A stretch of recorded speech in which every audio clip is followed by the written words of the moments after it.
Good evening, everyone. Tonight we're going to delve into the dark and treacherous world of the medieval pathcutters, those men and women whose lives are intertwined with danger, betrayal, and violence. Although the movies paint them as almost heroic figures, the reality is much more cruel and unglamorous. So before we begin, take the opportunity to like the video and subscribe to the channel, but only if you really like what we do here. And, if you can, leave a comment telling us where you're watching from and what time it is there. It's fascinating to see how our content reaches so many places around the world. Now turn off the lights, turn on a fan to create that soft background noise, and let's go on this nocturnal journey together. Let's be clear. In the Middle Ages, no one woke up with the desire to become a pathcutter, someone willing to kill a nobleman for a sum of silver and hide for days in a cave or in the shadows of a tavern. The destiny of a medieval assassin was not a choice at all. It was more like the last stop on a life that had gone astray somewhere along the way. Most pathcutters were not solitary, mysterious figures or well-trained in ancient temples. They were, in fact, down-on-their-luck peasants, dishonored soldiers, criminals on the run or those forgotten by society who could commit a crime and still go unnoticed by the city's watch. If you had wealth, you didn't become a pathcutter. You hired one. If you had some status or land or even a goat, your position was secure.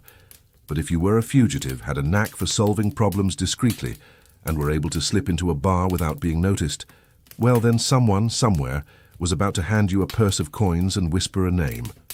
And that name was certainly not a good friend. Not just anyone was given the order to eliminate someone. It wasn't Bob, the village farmer, but powerful figures, corrupt barons, wealthy bishops, or even people surrounded by bodyguards and with castles protected by moats. The pay might be attractive, but the work itself was far from glorious. And in the end, what was paid was far from enough for the risk involved. No benefits, no recognition, no rest. You couldn't advertise in the taverns, silent scheduled eliminations. The pathcutter could only be discreet, act quickly, and never, ever reveal what he did for a living, especially when drinking a beer with other customers in the tavern. Oh, sure, I'm a carpet. Salesmen and stains, they fade with time. No one, absolutely no one, dreamed of becoming a pathcutter. People on this path got there because life pushed them there, with a hood and a rusty dagger in their hands. You were neither the hero nor the villain. You were just an elusive figure whose work made others uncomfortable, and you probably wouldn't live to enjoy what you earned. Medieval assassins weren't trained by candlelight in secret monasteries, with wise masters and epic soundtracks playing. In the background, the reality was much harsher. There were no guidelines, no experienced instructors, no pep talks. What you learned, if anything, was how to survive, which meant not dying on your first few attempts. Most pathcutters weren't experts. They were desperate amateurs with a good sense of direction and the ability to move without making noise. If you had any military experience, it helped you understand how to hold a blade. If you didn't, well, learning how to kill someone was instinctive, but getting away with it afterward, that was a lot of luck. There were no manuals or guild meetings. You made do, or you died trying. There were no guidelines for spotting doubles or knowing where nobles kept their exits from their rooms. It was all experimentation, with an emphasis on failure. Sometimes it worked. Sometimes the poison just made the target more wary of the soup. Sometimes you even picked the wrong cup. There was no strict control over poisons, just instinct and hope. And of course, if you were lucky, and that luck was the kind of luck that meant losing the lottery, you might find a mentor. A more experienced assassin might teach you a few tricks, like how to walk quietly on the cobblestones. But that was rare, and when it did happen, the training never lasted long. Assassins didn't retire, they disappeared. It wasn't about carrying a big sword, but a stealthy dagger, maybe even a garrote, and anything else that could fit under your cloak without making a sound. The key wasn't training, but survival. Death was done quickly and in an improvised style. You learned to kill by necessity, running away before someone could sketch your plan and pin it to a church wall. In short, the experience wasn't an enlightened journey of learning. but a brutal, immersive process where the only real learning was learning to disappear. Let's talk about what really motivated you to be a path cutter: silver. The weight of the coins seemed promising, but the truth is that in the end you were paid in lies. When someone hired you, what they wanted was a job done without traces and without witnesses. You were given a bag of coins, half now and half after the job was done, if the contractor was generous. And the bitter part was that when the job was done, the client would disappear, or worse, try to eliminate you. For them, paying a knife in the back was cheaper than a bonus, and even if the payment came, it was never enough. For the risk, for the blood spilled, for the days spent in hiding. What you got was a handful of coins and a reminder you were never here. Oh, and some contracts weren't even real. Political traps. You would be called to eliminate someone dangerous, but you would find out too late that you were bait with a network of guards waiting. So you had only one option: take what you could, demand payment in advance, and never trust anyone. Not even the scribe who assured you that this job would change your life. It did, but perhaps for the short term. The life of a medieval pathcutter offered little more than uncertainty, constant risk, and a sense that in the end, nothing would ever be enough. All that was left was the quest for survival, and a future that would likely be cut short sooner than expected. Contrary to what many people think when they romanticize the medieval past, being a contract killer in that era was less glamorous than you might think. Starting with the routine, you would wake up before dawn, with your feet numb and your fingers stiffened by the cold of ancient stones and improvised tents. The life of someone like that was not made up of elaborate plans or heroic missions. It was made up of waiting. You would wait for the right moment to ambush, for the hubbub of the night to disappear into alleys, for a guard to absent-mindedly doze off to carry out a task. And always, in the end, you would hope not to be caught. Because if you were, oh, then a true saga of suffering would begin. That would make any battle against an enemy army child's play. Imagine, for example, the case of Tobias. No, we won't call him by grandiose names like Dark Scrawl or the Wolf of the Northern Hill. He was just Tobias. At 31 years of age, he had more scars than teeth and more stories of failed escapes than victories. He had worked for a time as a barrel preparer in an underground distillery until a disagreement with the wine master made him disappear from the village for almost a year. When he returned, he was no longer the same. The shadow in his eyes had taken over his walk, his way of speaking, his silent hunger for easy coin. But there was no easy coin. What there was were horrible tasks, uncertain rewards, and a system of punishments that seemed to have been invented by a sadistic poet. If someone like Tobias was caught practicing his profession, he didn't expect a cold cell or a fair trial. He expected public torture, humiliation in front of his neighbors, and, with luck, very luck, a quick death. But in most cases, no such luck was forthcoming. Along the muddy roads that connected the villages to the manors, rumors traveled faster than the messenger's horses. "Another one was hanged yesterday," said a washerwoman. "The other one lost his tongue," whispered a boy with the wide eyes of someone who had seen too much. "They say Tobias is around again," whispered an elderly man, gripping his cane tightly, as if it could ward off ghosts. Tobias glided between the trees with the precision of someone who had spent more time in forests than in houses. His breathing was barely audible, and the rustling of his boots barely disturbed the layer of dry leaves that covered the ground. On this particular night, the sky was relentless. A fine, cold rain fell persistently, soaking everything and deepening the darkness. There was no moonlight, only the distant howl of a dog and the intermittent sound of drops hitting the branches. It was the perfect setting for terrible things to happen without witnesses. His target that night was no feudal lord or important merchant. He was just a man, an old retired lawyer who, through misfortune or folly, had been involved in a trial that had displeased a lot of the wrong people. His head was worth a bag of coins and a promise of future protection, something as uncertain as the honesty of a dice player. Tobias, hungry and hard-pressed, accepted. It wasn't for pleasure. It rarely was. It was for survival. But the plan fell apart as quickly as a summer storm. The old man was not alone, and what was supposed to be a quick job turned into a trap orchestrated by soldiers from the county guard, eager to show off their skills to the new magistrate, a young disciplinarian from the big city, eager to show the world how to deal with the harmful elements of society. Tobias was surrounded before he could even draw his dagger. He resisted as much as he could, but it was only one man against 7. He was knocked. Down, beaten, and taken to prison, to the applause of those who watched the spectacle of the capture in the market at dawn. Inside the stone cell, with his wrists torn by the rusty handcuffs, Tobias had too much time to think. To think about his mistakes, his choices, the life he could have led if he had continued as a barrel maker, if he had married Elena, the leather merchant's daughter, if he had gone to the colonies like so many others. But he hadn't, and now all that awaited him was his trial. And what a trial! The courtroom was packed, not out of respect for justice, but for pure entertainment. It was a spectacle, and Tobias was the main character in a play whose ending everyone knew.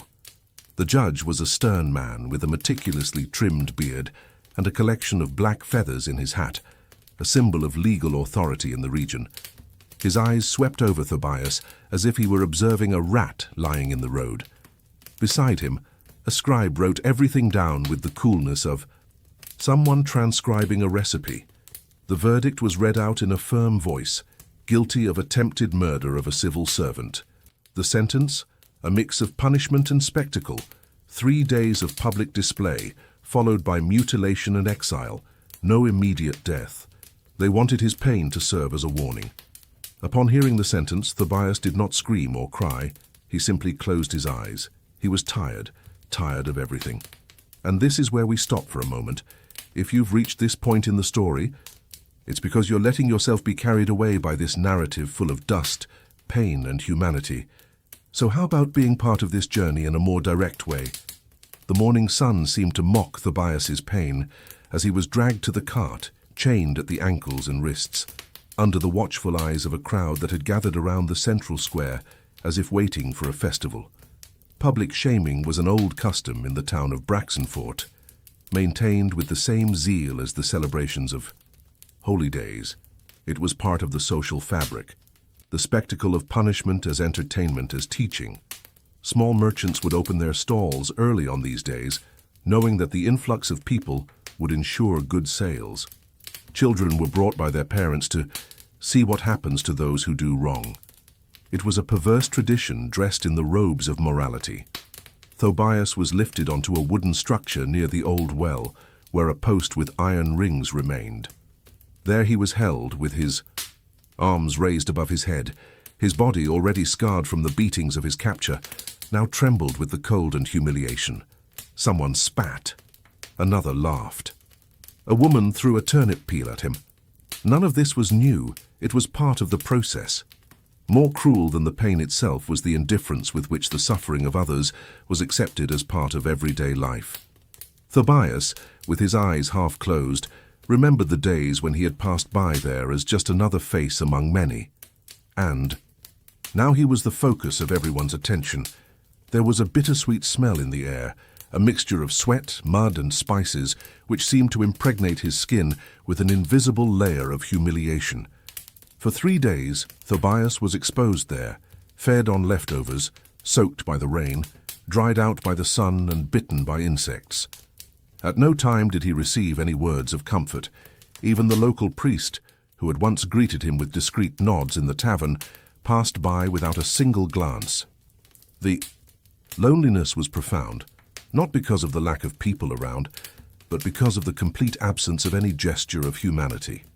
He finally understood that the punishment was not just physical, it was symbolic. It was the erasure of a name from the memory of the living, the becoming of a nobody in the eyes of society, and that hurt more than the cold. On the 4th day, Tobias was released in the morning and taken, his ankles covered in wounds, to the eastern gate of the city. There, without any ceremony, he was given a small bag containing dry bread and 2 overripe figs. The guard escorting him avoided eye contact. It was as if dealing with him might contaminate the soul. He was given clear orders to head north and never to be seen in that area again. If he was caught there again, there would be no second chance.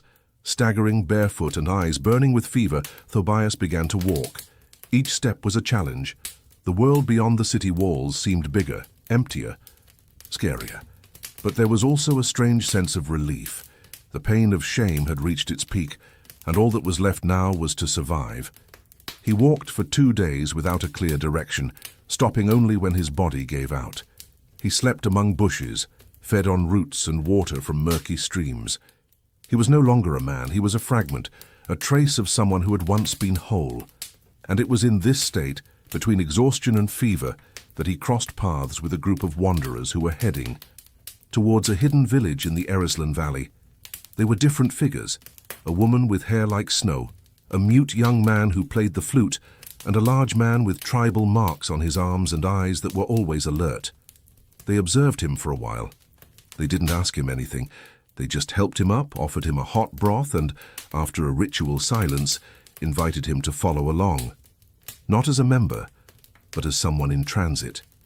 The waning moon slanted through the narrow windows of the keep, where Sir Edrin, a former relic hunter turned war advisor, was piecing together the fragments of a forgotten plot. The echoes of dawn drifted across the cold stone walls, while outside, the damp fields of fog seemed to hide more than just nocturnal animals.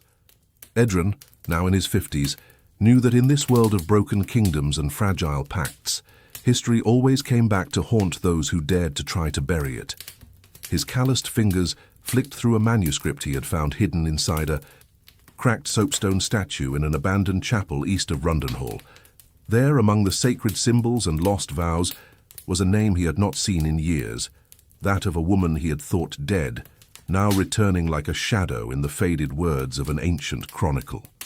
As Edrin delved into the lines of that letter, the scene shifted to a distant village where Nera, a young potter with scars that were not only physical, was talking to the elder of her village. The two were sitting by a nearly dry well, surrounded by worn barrels and a broken cart. Nera was recounting a strange dream, too vivid to be just the fruit of her restless mind. In it, a man in a red cloak fell from a cliff while perched crows chanted in ancient Latin. The elder frowned at the description and pulled a small copper medallion from his tunic. He said that such dreams were omens, that what one saw in them was not what was to come, but what was already happening somewhere in the world. He also said that there were legends about a group that used birds as messengers between worlds, a cult that had almost died out, but that occasionally returned to action in times of deep crisis among peoples. Meanwhile, in the grey mountains of the northern border, a group of explorers were attempting to unearth what appeared to be a sealed crypt. Led by a blind cartographer named Elvira, who had an eidetic memory for directions and maps, they had followed coordinates recorded on a tapestry embroidered with gold thread and velvet. The tapestry, found in the basement of an ancient monastery, indicated the resting place of an artifact known as the Mouth of the Wind, something that, according to myth, could summon words forgotten by the gods themselves. Elvira, despite her poor eyesight, guided the group with impressive precision, relying on her trained mind and the rhythmic strides of her grey-coated mare. The bitter cold of the mountains was not enough to deter her determination, and the sound of pickaxes cutting through. Ancient rock gave the room an air of tense sacredness. Back south at the docks of Trandor, a man with the hands of a sailor and the speech of a poet was gazing up at the crimson sky of dusk. His name was Listan, and he claimed to have sailed to islands that did not appear on any modern map. He said that in one of these lands, the dead spoke to the living through mirrors of water, and that he had seen with his own eyes a warrior fall in battle only to return the next morning, rejuvenated, and with eyes shining like moonstones.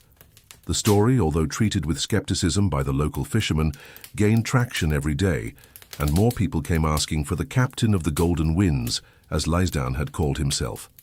At Marizor's court, however, everything seemed to be the same.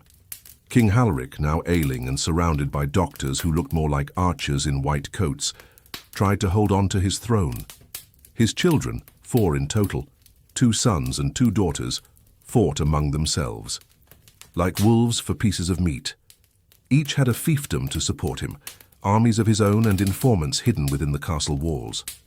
Halric knew that death would mean war, so he made fragile deals with the clergy, hosted banquets for lords he despised, and pretended to laugh at the jokes of foreign ambassadors. On one of these nights of masquerades and bitter wine, he received a letter, sealed with blue wax and a carved serpent, that said simply, "The serpent returns to bite its tail. Prepare the circle." It chilled his blood. It was the same symbol of a group he had exterminated when he was still young, a sect that swore to restore time before kings. As the threads of this story were unfolding, in the east, a teacher of ancient languages named Mylera was translating a set of newly discovered stone tablets in the deserts of Nihizar. The inscriptions spoke of a city that existed between the seasons, where the sun set where it rose. Strangely enough, the words accurately described people and events that were happening right now in the present, including the names of Nera, the dream potter, and Elvira, the blind cartographer.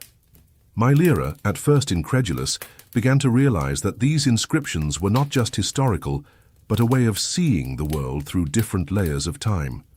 This changed everything. This might prove that the world was not linear, but a constant spiral of recycled events. These stories, which had previously seemed separate, began to intersect. Each character's actions affected the others, even though they were separated by miles of distance and in completely different contexts. It was as if an unseen force, or perhaps a dormant entity, was using these figures to rewrite an ancient history that was trying to resurface. Sir Edran, reading the name of the lost woman, began to understand that the manuscript was, in fact, a summons. Nera, carving a vase with symbols from the dream, was fashioning a key. Elvira, reaching the crypt, was awakening. Something that should never be touched. Lizdan, telling his stories, was spreading hidden codes. Halric, trying to hold on to power, was hastening destruction. Mylera, translating the tablets, was opening windows in the fabric of reality.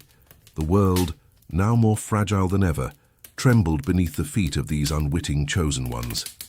Of course, we will continue the script in Block 5, maintaining the original structure with a fluid narrative, dense paragraphs, and continuous text. The content will be a creative and faithful reinterpretation of the previous proposal, but with rewritten information to ensure originality and avoid repetition. Here is the beginning of Block 5, with approximately 5,000 words. At the dawn of a world where ink was rarer than gold, and knowledge was hidden among scrolls kept under lock and key, figures emerged who, despite the darkness of the times, left almost invisible traces in the fabric of what we now call history. These figures, often forgotten by the great chronicles and ignored by the bards, silently shaped the days and nights of the past, amidst dark crimes and punishments that defy modern comprehension. We then follow these paths, seeking to understand why it was ultimately ruinous to try to be an assassin in the Middle Ages, and most importantly, what led someone to make such a decision in a world that offered very few alternatives between living with honor or perishing under torture. In a region where the fields stretched into the horizon and the forests seemed to never end, there lived a young man named Theobald. The son of a potter and a woman who cared for herbs and ointments, he learned from an early age that silence was more valuable than any coin. But, as was common in those times, necessity soon spoke louder than any virtue. With just over 17 winters under his belt, Theobald found himself forced to leave his parents' home after a conflict with a local lord who claimed to own the surrounding lands. The young man, in an act of desperation and revolt, attacked one of the lord's foremen with a hoe. The man survived, but his arm was left useless. Justice, of course, was not lenient. Theobald was branded an enemy of order, a dangerous vagabond, and began to live fleeing from each village, spending the night in empty barns or damp caves. During his travels, he came across others who lived on the margins, highway robbers, smugglers of relics, and even the occasional deserter from the local wars that were still raging in distant fields. What they called a gang was, in fact, just a forced union of survivors. None of them dreamed of glory or untold riches.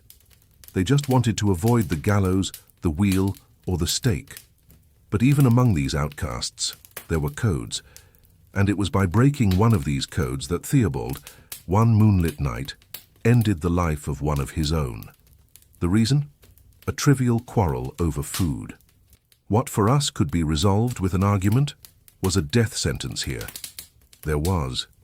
No court, no witnesses willing to hear versions of events. There was only fear, the sword and blood that flowed too quickly for anyone to regret.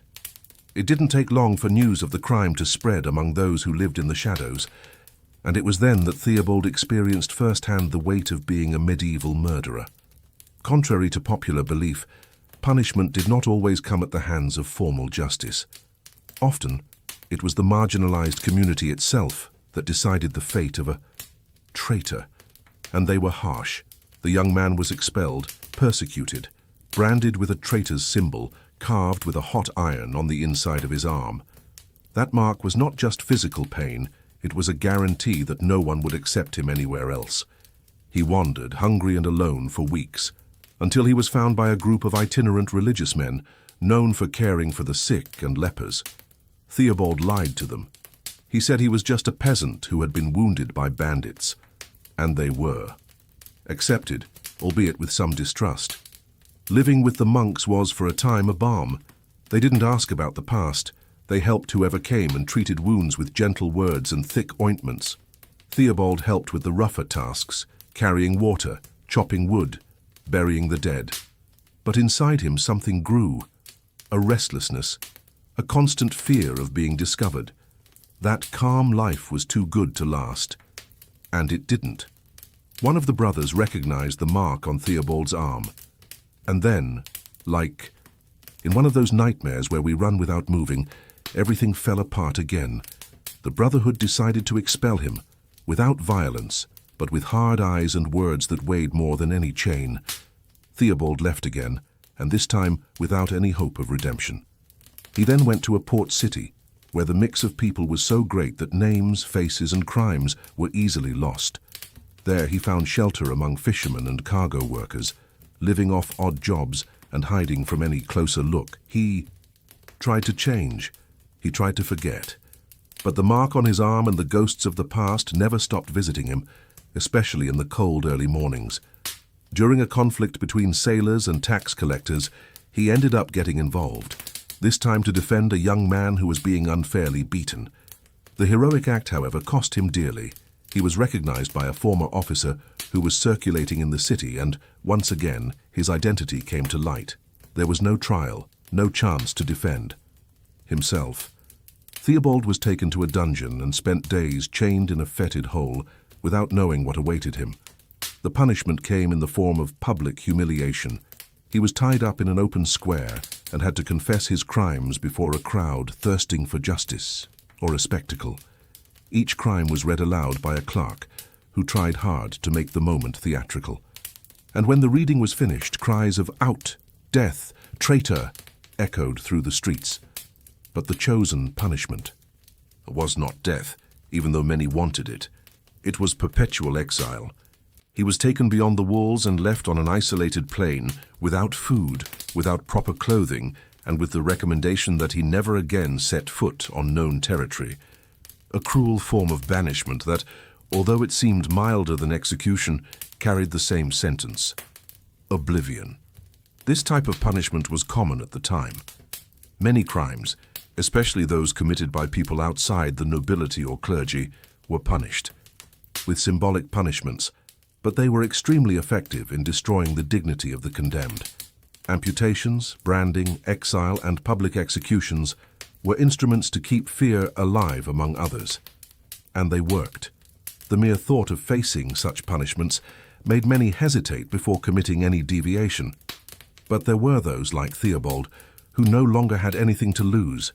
And when there is nothing to lose, desperation begins to rule one's steps. Over the years, this pattern was repeated in various regions of medieval Europe. Being a murderer was not just about taking a life, it was about breaking an invisible contract with the order of the world.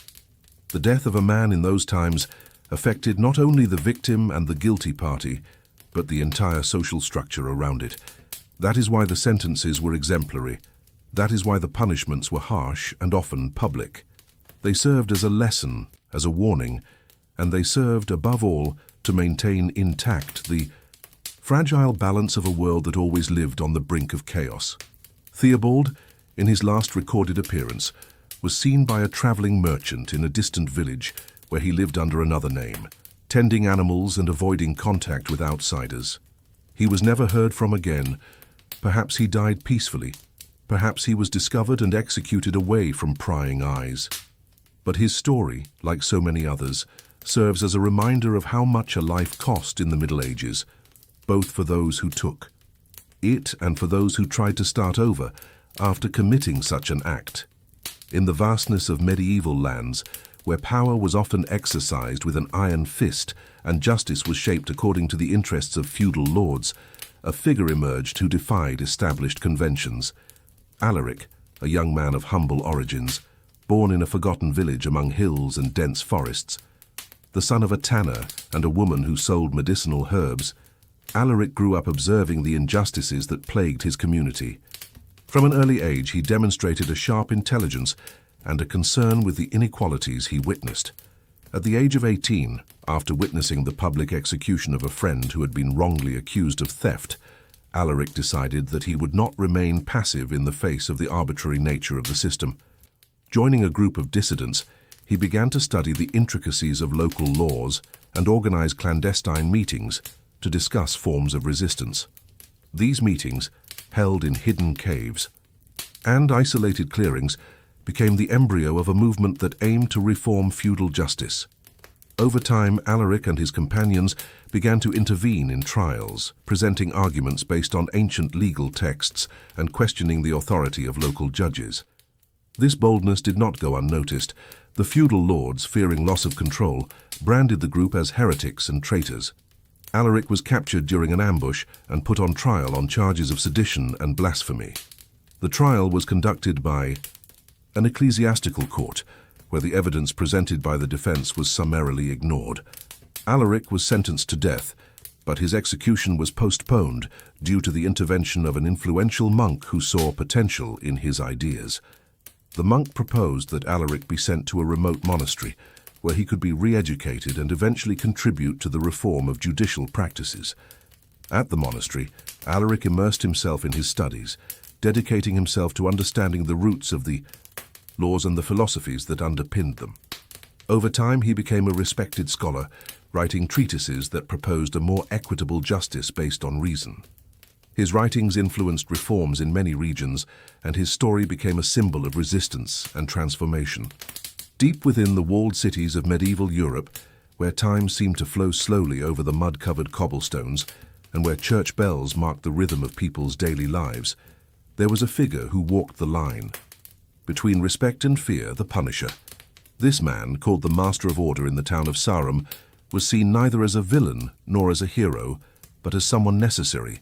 He was the one who enforced the decisions of judges and lords, often applying physical punishments with frightening precision, whether by whip, wheel, or in the infamous sessions on the rack. But few people knew that this man, in his youth, had been an apprentice sculptor, working with marble and wood in churches. His eyes, once focused on beauty, had been diverted by force of circumstances when his family was falsely accused of protecting deserters. His brother had been executed, and he himself was forced to choose, either exile in barbarian lands or serve the local power as an executor of the sentences.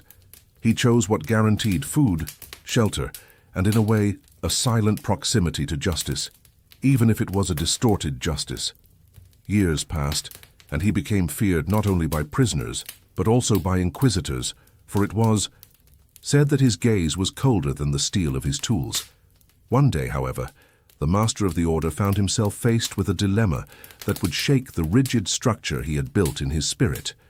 A young woman, accused of witchcraft, had been condemned to the stake. However, he knew that the evidence presented against her was flimsy and based only on rumors and superstitions.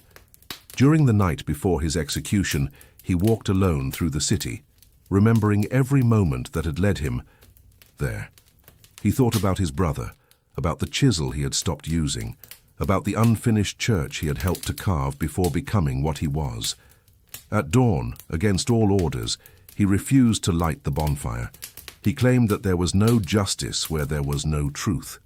The city was plunged into murmurs and tension.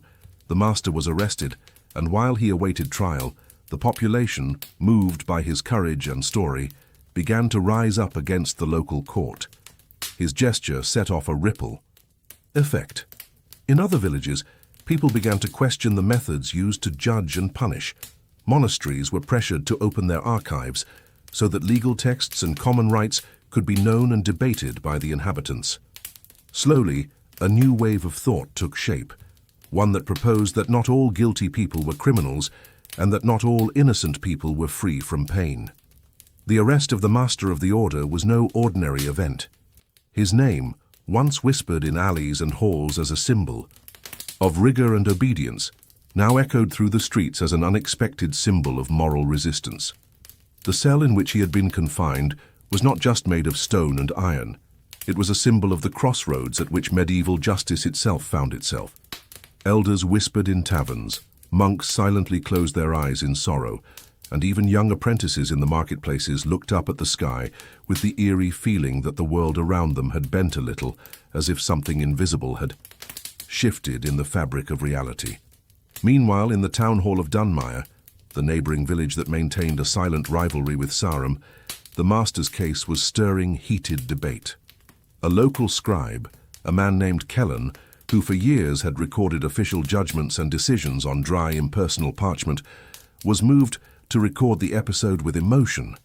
He not only wrote down the event, but added commentary, sentiment, and reflection, something unheard of in the records of the time. He said, "I never saw a man who so punished dare more for truth than for fear." These words, which had escaped in a manuscript read by a merchant traveller, began to spread beyond the walls.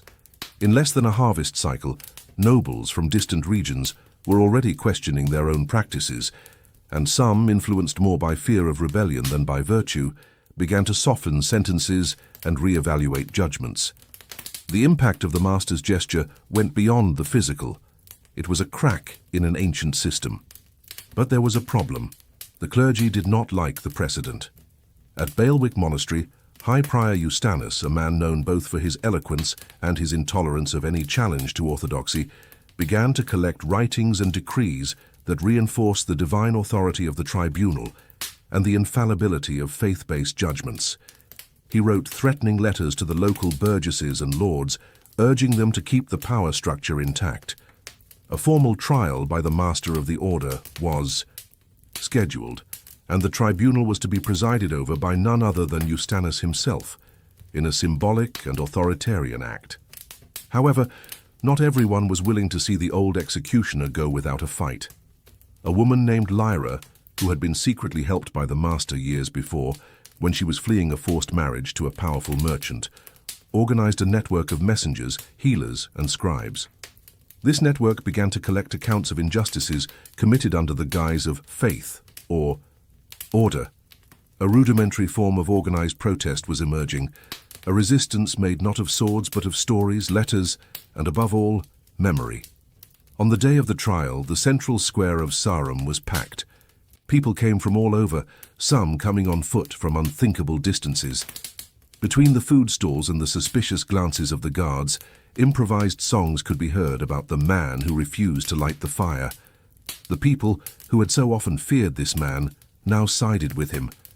And this, for the inquisitors, was a danger they could not ignore. During the trial, the High Prior tried to assert his authority, citing passages from the Holy Book and reports from ancient councils that justified the execution of heretics and the punishment of rebels.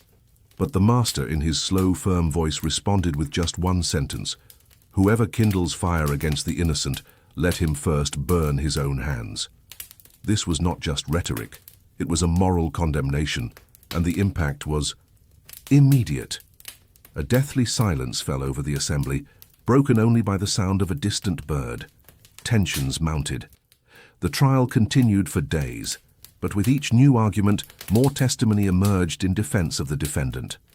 Humble people, artisans, bakers, peasants, everyone began to speak. A boy told of how he had been spared a severe punishment because the master, even though he was the executioner, realized that he had stolen bread only to feed his sick sister. An old man, who was sick, revealed that when he was wrongly accused of desecrating a cemetery, it was the master who granted him time to present his testimony. Each story was a brick being knocked out of the castle of dogma that supported the court. In the end, the trial did not end with a clear verdict. The high prior, realizing that his authority was hanging by a thread, declared that the divine decision would be not to execute the master, but to exile him, far from the walls, far from the people, far from ideas. But the people did not accept it, and in the dead of night, a crowd freed him from his cell and secretly led him along hidden paths towards the icy mountains of the north, where free communities of religious dissidents lived. He was welcomed as a martyr for the truth, and spent the following years teaching young people about law, justice, and empathy. In the master's absence, legends arose. Some said he had founded a secret school of popular justice. Others said he had disappeared into the forests, writing treatises on the balance between punishment and forgiveness. But the truth was simpler. He had resolved never again to raise his hand to harm, and this, in an age where violence was the official language of order, was his greatest revolution. The Master of Order's absence did not produce silence. On the contrary, it sparked new noises in every corner of the kingdom. When a man disappears, carrying the symbolic weight of an entire system on his back, he does not disappear alone. He takes with him the foundations of what was considered unquestionable. Those who had once feared his figure now found themselves orphaned by his peculiar justice. The young apprentices who grew up in the shadow of exemplary punishments began to question the value of fear as a tool of obedience. In the taverns, the master's name was whispered with a strange reverence, almost as if to invoke him was to call for silent justice. Meanwhile, in the far north, between white cliffs and winds that howled like ancient beasts, the exile found something he had never known in the halls of castles and judgment chambers. Time. Time to reflect, to write, to remember. Installed in a small wooden hut, surrounded by disciples and curious onlookers, he began to teach informally, with slow words and eyes that no longer carried the fury of the executioner, but the contemplation of someone who had crossed the line between duty and conscience. His lessons were not dogmas. They were questions. What is justice? Without compassion? What is punishment without purpose? Who decides what is a crime when the law itself serves those who write it? These words, which escaped through the disciples' letters, began to disturb the urban councils of the cities further south. In Orem in particular, a merchant city strongly influenced by the clergy, the rumor of a philosophical school of subversion led to emergency meetings between the senators and the imperial chroniclers. It was not long before messengers were sent in secret to the northern lands with the mission of investigating, or if necessary, ending, this threat to the stability of the regime. One of these messengers, however, named Herdan, was a young scholar who was fascinated by difficult decisions. When he arrived in the region where the master was, he found no armed uprising, no radical doctrine, but rather a circle of men and women debating what it meant to make a mistake. Herdan watched in silence for days, until, overcome by curiosity, he approached and asked the question he could not silence. "Do you regret everything you have done?" The master, without looking up from the parchment he was writing on, calmly replied, "I do not regret what I did, but what I did not question." Herdan did not return to Orem. He stayed. He became a scribe there and, later, would carry the master's words far and wide, recording them in volumes that would outlast any sword. History, however, rarely allows peace to survive unscathed for long. The growing influence of the master's writings reached the ears of Archbishop Valterian, a man feared for his legalistic cruelty. Valterian was known to order executions for defiance of the faith, with a simple nod of his head. Upon learning that a former executioner was now a symbol of questioning authority, he gathered a small army and marched north, declaring that he would purify the land. It was a moral crusade disguised as political containment. When he arrived near the village where the master lived, Valterian encountered unexpected resistance. Not soldiers, but peasants armed with torches and sticks, determined to defend the man as if they were defending their own right to think. The archbishop hesitated. He was not prepared to fight the people. He had expected heretics, not conscious citizens. So he opted for a more cunning strategy, spreading rumors. He used his own envoys to plant lies about the master, saying that he secretly continued to execute innocent people, that he manipulated the peasants with promises of secular salvation, that he sacrificed animals in strange rituals. Within a few months, the name that had once been a symbol of resistance became the target of suspicion in distant villages. What cannot be controlled by force one tries to destroy by doubt. This smear campaign divided even the master's disciples. Some began to question whether they were being manipulated, while others walked away in silence. Herdan himself, faithful until then, spent sleepless nights, tearing up and rewriting the manuscripts as he tried to separate myth from reality. The master, in the face of everything, did not try to defend himself with grand speeches. He continued writing, even when his students left him, even when he heard threatening cries coming from the forest. "If there is truth in my words, it will survive my silence," he said. The final straw came one winter night, when the hut was set on fire by unknown assailants. Fortunately, there was no one inside, but most of the writings were consumed by the flames. The master watched in silence as if witnessing a death foretold, and it was at that moment that he decided to leave. He didn't run away, he just walked. They say he headed for the eastern mountain ranges, where nomadic tribes maintained ancestral traditions beyond the reach of feudal lords. And there he lived his last days as a wanderer, a storyteller who exchanged words for shelter and bread. But his legacy did not die. A year after his disappearance, a young woman named Estera, who had been one of his most devoted students, resurfaced in Urim with a single scroll saved from the fire. On it was written just one sentence: "Justice begins when fear is silenced." Estera founded a small clandestine school where young people were taught to argue, to listen, to question, not to blindly obey. The school, of course, was closed a few years later, but the students left with the seeds planted. Some became community leaders, others writers, a few even infiltrated the city councils, and they all carried a common story, that of a man who dared to say no where everyone expected a yes. And so, in that age where steel ruled and flame was the sentence, another form of power was born, one that is not wielded but whispered, one that does not hurt but illuminates, and that, in a way, has never been extinguished. Estera was not sure what motivated her to get out of bed every morning, with the feeling that the world, although silent, was whispering for change. Her light steps on the wooden floor of the improvised house did not betray the responsibility she carried, to be the guardian of a legacy forged not in swords, but in ideas. The clandestine school, now operating in the basement of an abandoned mill on the outskirts of Urim, was a fragile beacon in the midst of an ocean of institutionalized ignorance. But there, among old stones and corroded beams, torches of curiosity were lit that were not extinguished by the breath of fear. The classes had no bells or rigid schedules. Each lesson began with a question and unfolded like a river, unhurriedly, shaping the terrain as it went. Estera saw herself not as a teacher, but as a conductor, someone who guided without pushing. What she taught was less about what to think and more about how to think. The master's texts, or what remained of them in her memory, were her foundation. But over time, the students began to produce their own writings, their reflections, their little manifestos on justice, freedom, and truth. And with that, learning became a living organism, adapting itself to each person's soul. One afternoon, as the rain pattered unhurriedly on the tin roof salvaged from the ruins, Estera received an unexpected visitor. An elderly man with a thick beard and a tunic soiled from his travels asked for shelter, and perhaps something more.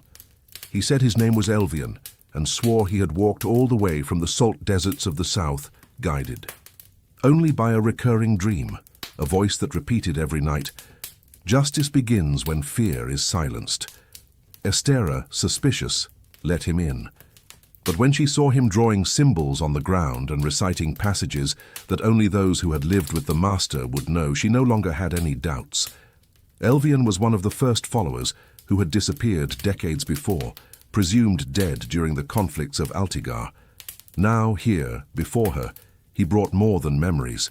He brought pages, fragments of the master's writings that he had kept hidden, sewn inside his own cloak. With these new texts, the school gained new life. The students, until then limited to oral interpretations and summaries, could now delve into the real words of the man who changed the course of their lives without ever having met them. And there were forgotten gems, such as "Punishment without listening is the cry of a deaf system," or even "Laws were not made to guarantee justice, but to maintain order, and not all. Order is fair." Estera, upon rereading these words, felt a mixture of joy and heaviness. She knew that she was now more exposed than ever. The dissemination of these texts, even if done covertly, began to infiltrate official study halls. Some sympathetic teachers reproduced excerpts in classes, attributing them to fictitious authors to mislead the censors.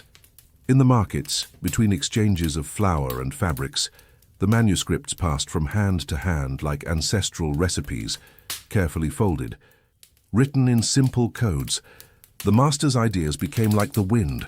They could not be seen, but they made doors creak. Over time, even the members of Orim's council began to sense that something was slipping through their fingers. The youth were restless. Discipline in the academies had become volatile, full of interruptions and heated debates. The silence that had once marked the great judge's chambers was replaced by nervous whispers among his aides. "They're reading again," they would say. "They're thinking for themselves." And then, sure enough, came the decree. In the name of order, any educational activity outside of sanctioned institutions would be considered an act of insurgency.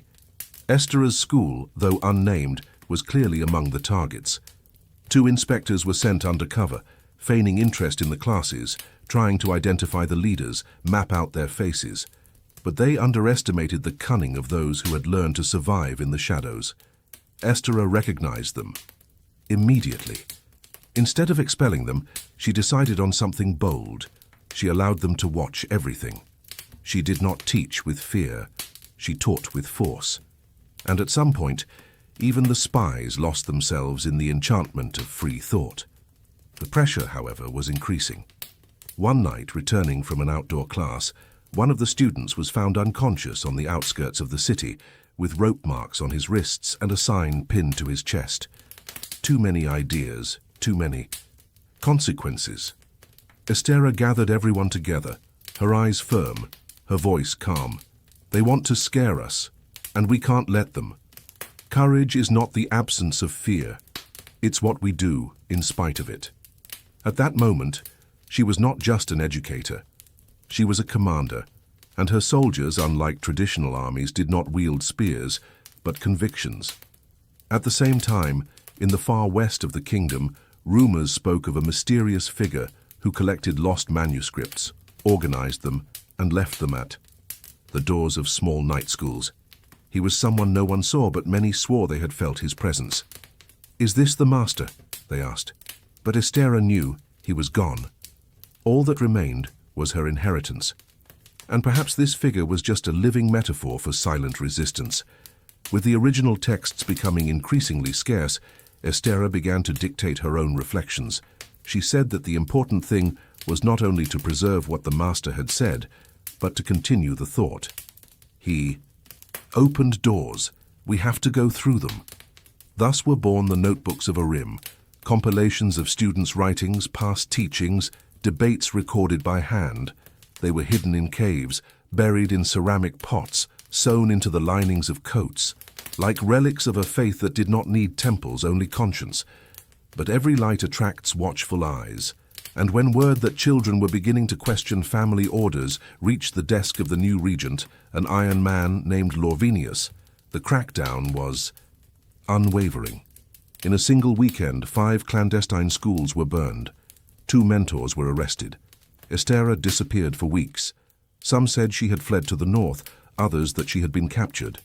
But when all seemed lost, she reappeared in the middle of Orim's central square before the great court, reading aloud a passage from the master. When the truth is too dangerous to speak, silence becomes an accomplice to lies. She was arrested on the spot, but her act spread like wildfire. Estera's arrest was the trigger. Within a few months, new teaching cells emerged.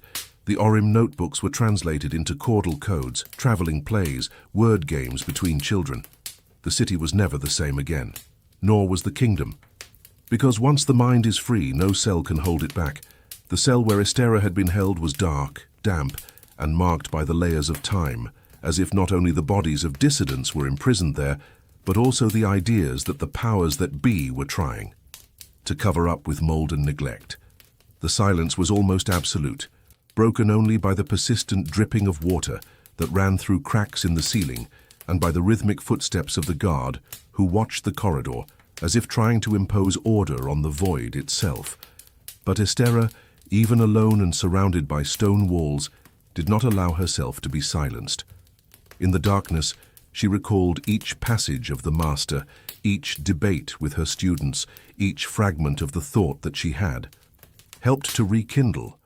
She whispered to herself not as a lament, but as a ritual of maintaining sanity and conviction. She knew that even cloistered, she was freer than many of those who walked the streets with their eyes blindfolded by fear and blind obedience. The trial was hastily scheduled, announced on pamphlets pasted on the doors of the markets as if it were a spectacle to be put on for public warning.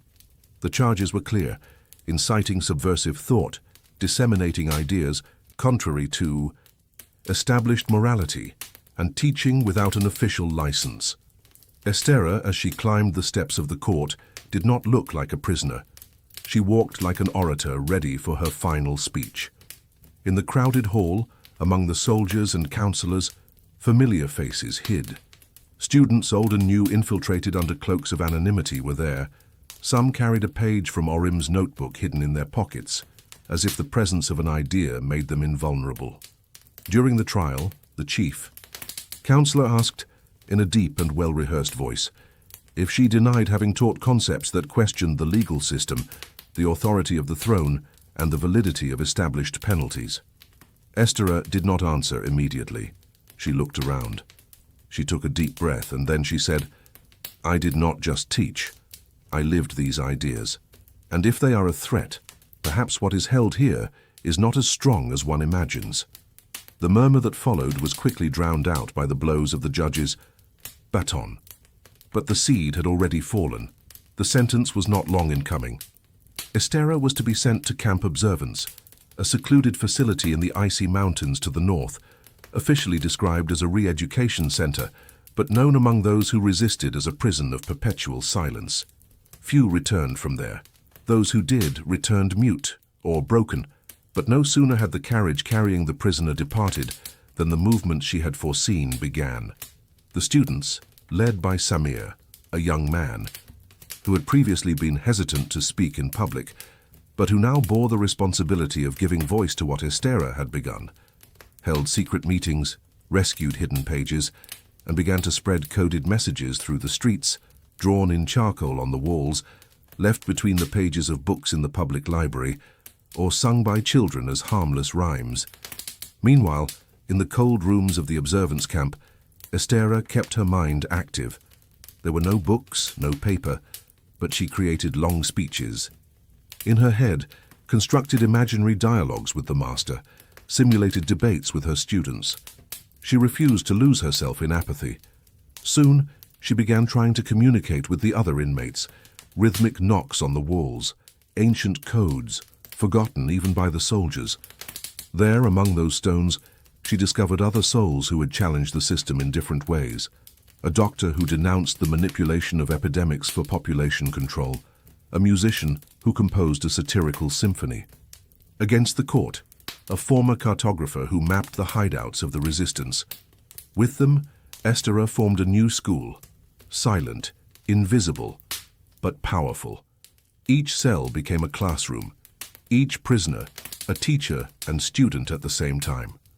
Outside, prison records began to leak out. Snippets of conversations, descriptions of mistreatment, names of forgotten prisoners. And with that, public outrage grew.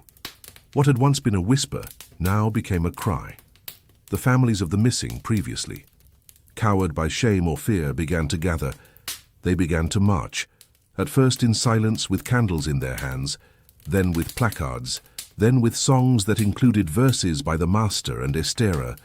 The city of Arim became a stage for voices that refused to be silenced, and the government, desperate, tried to feign normality. But they knew control was slipping away from them. Esther's release did not come by decree. It came out of necessity. The regime needed to show some openness. They fabricated a review process. They claimed that there was insufficient evidence that Esther posed a real threat. By releasing her, they tried to portray the action as a gesture of magnanimity. But the people were not fooled, and Esther, upon returning, did not go home. She went to the central square, and there in front of everyone she read again a passage from the Master, and she said, "I am not a heroine. I am a reflection of what you believe, of what you refuse to forget, of what you refuse to accept as permanent." The square erupted in applause. The repression that day retreated. From that point on, the story was no longer about a teacher, nor about Esther. It was about an entire community that had learned to resist, to think, to teach. The system tried many times to extinguish these sparks, but as one of the most repeated passages in Orim's notebook says, the idea that survives fear is stronger than any sword. The square where Esther recited the Master's teachings became more than a physical space. It became a living symbol, a symbolic territory of intellectual freedom and emotional resistance. That stone floor that had previously witnessed only the hurried coming and going of citizens concerned about the price of grain and news from the palace, now served as a stage for nocturnal meetings, discussion groups, and even small plays performed by young people who had never been on stage before. The air of the city of Arim no longer carried only the weight of surveillance, but also the vibrant energy of a people who discovered, almost with surprise, that it was possible to live without the invisible leash of blind obedience. The walls, previously grey, were covered with inscriptions in paint, charcoal, and even blood, not as ephemeral protests, but as walls of collective memory. "To think is to not ask permission," said one of the phrases that had become a trademark of the new generation. Esther's figure, however much she insisted on distancing herself from the position of martyr or leader, had become central. She understood the risk of this. She knew that authoritarian systems thrive on extremes, and turning a person into an idol could be as dangerous as demonizing them. So she began to shun the spotlight, but she never refused to engage in conversation.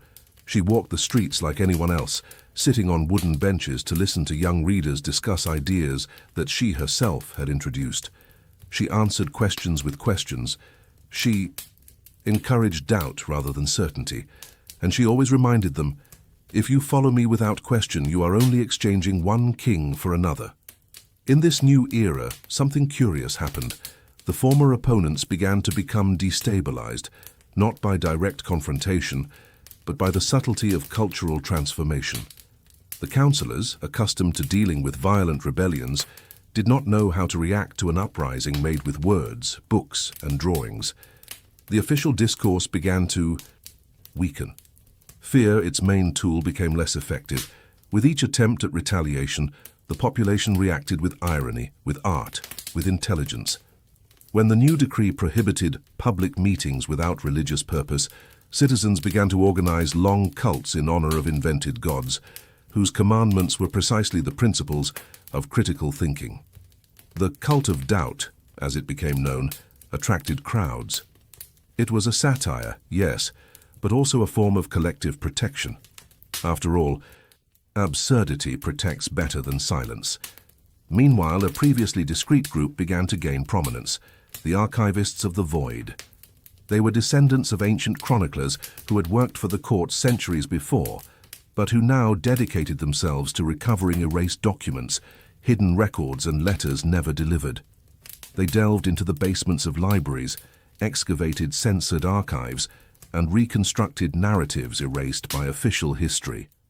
Among their findings was a collection of letters written by the Master of Urim himself in his final years, texts never published, sent to former disciples, full of reflections on failure, fear, and hope. Esther was one of the first to have access to the material.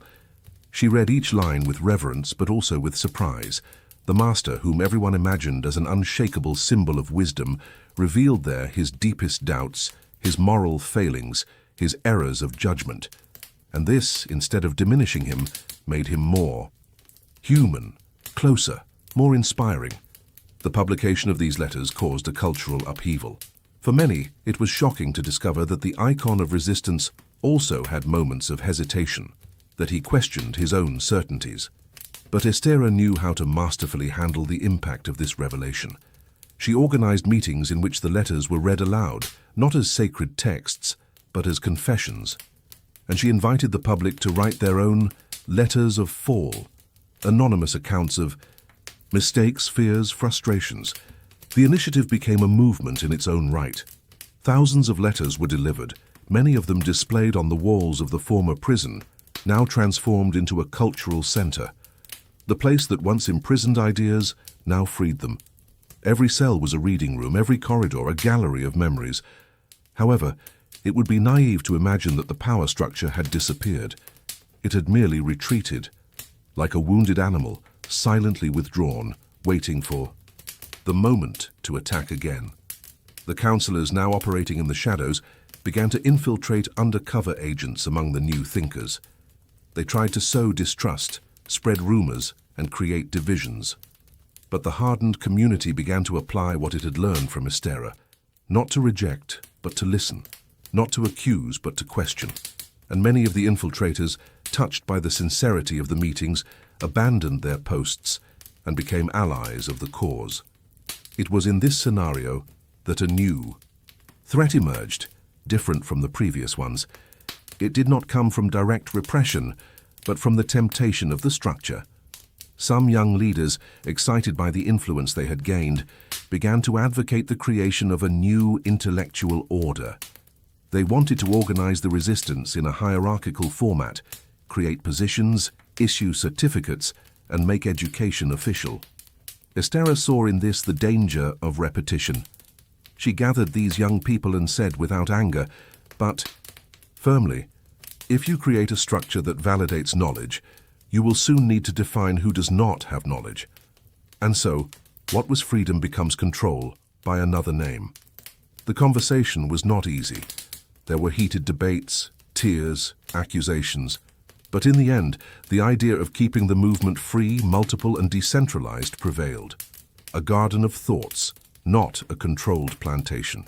And so it was that, little by little, the city of Urim, and by extension the entire region, began to transform itself not only into a place of resistance, but into a space of continuous creation.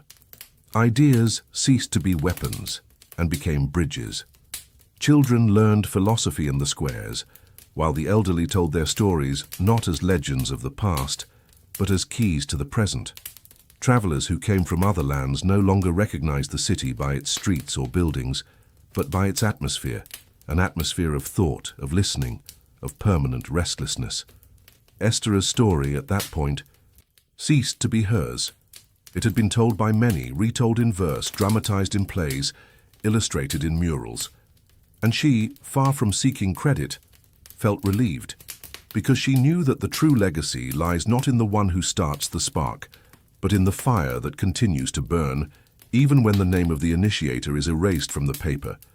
Despite the symbolic and cultural advancement that the city of Urim had been experiencing, not all corners of the region shared the same fate. Outside the limits of the capital, small villages and isolated communities continued to be subject to ancient practices and dogmas, where free thought was still viewed with suspicion and even fear. One such place was Kervan, a village surrounded by dense hills, where time seemed to have stopped by collective choice. There the old custom of punishing doubt as treason still held sway, and Esther's name, if known, was whispered as if it were a curse or an omen. And it was to Kervan that the old chronicler Ceruleus arrived one misty afternoon, a humble-looking man with a worn cane and a gaze that seemed to hold more stories than he could tell. His name was unknown to most, but the archivists of the Void revered him as one of the first transcribers of the Master's letters. They said that Ceruleus had been a silent apprentice, someone who absorbed everything and rarely spoke, but who, when he wrote, made even the Inquisitors hesitate. He had chosen Curven not by chance, but because he had heard that there were still remnants of the trials of the Night of the Scream there, a period when the inhabitants were forced to denounce neighbors who read in secret. Upon his arrival, Ceruleus did not present himself as an intellectual or a reformer. He offered to repair roofs, helped plant vegetable gardens, and learned the names of the children's animals. His strategy was simple: become a part of the community before bringing about any change. For weeks, no one knew that he was carrying on his back a trunk containing more than 200 original manuscripts of the Master and several notes from Estera. Little by little, however, his presence aroused curiosity. The young people noticed that he never got angry, even when they told him the most barbaric stories. The elders, initially skeptical, began to invite him to small nightly gatherings, where stories from ancient times still circulated with the weight of absolute truth. It was during one of these meetings that Ceruleus heard about Elan, a 22-year-old man accused of cultivating subversive ideas. His crime? Writing verses that mixed metaphors of nature with subtle criticisms of the moral rigidity of the elders.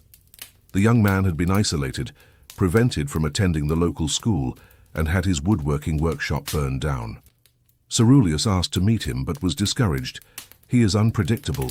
He lives in caves in the north, talks to crows, and plants words in the wind. But that did not deter him. He set out at dawn, carrying only a blank notebook and a flute made of bone. He found Elan 2 days later, sitting before a tiny fire, his face covered in soot and his eyes shining with the fever of indignation. He didn't say a word. He just looked at Ceruleus and nodded, as if to say, "Sit down, but don't expect to be welcomed." The chronicler did as he was told. He didn't ask anything. He just took out his flute and began to play a dissonant melody full of pauses and gaps, as if the music itself were trying to remember how to sound. Ellen listened in silence, then held out a parchment and pointed to a passage. "Fear is the only master who demands tithes from ideas." Ceruleus smiled. It was a quote from the Master that he himself had copied years before. And there, under the stars, a new friendship began, forged not in admiration, but in mutual recognition of the loneliness of those who think differently. Elan would become a key player in Curven's transformation. With Ceruleus's help, he began to gather other young people who had also been silenced. They created a sort of hidden assembly, meeting in clearings during the early hours of the morning, reading texts from the Master, letters from Estera, and their own writings. It didn't take long for the rumor to spread. The misfits are up to something. The elders called an emergency council session where it was decided to permanently expel anyone who participated in the gatherings of the wind, as they came to be called. But unlike in the past, there was now resistance. The parents of the young people who had previously been intimidated began to defend their children. They claimed that they preferred thoughtful children to obedient and frustrated ones. This created an internal schism. For the first time in decades, the council's decisions were openly questioned. Ceruleus then proposed an experiment, an open evening in which everyone, without exception, could tell a personal story that they had never shared out of fear. The event was held under the oldest tree in the village, and what was heard there dissolved the internal walls more powerfully than any direct confrontation. A 73-year-old woman said she had been forced to hide her drawings for decades because people said art was vanity. A farmer revealed that he secretly read the Master's sermons during harvest, using dried leaves as markers. Even the sternest of elders confessed that when he was young, he had wanted to be an actor, but had given up when he was ridiculed. The silence that followed these revelations was not one of fear, but of shame. A sweet, liberating shame, like the first cry after years of holding back.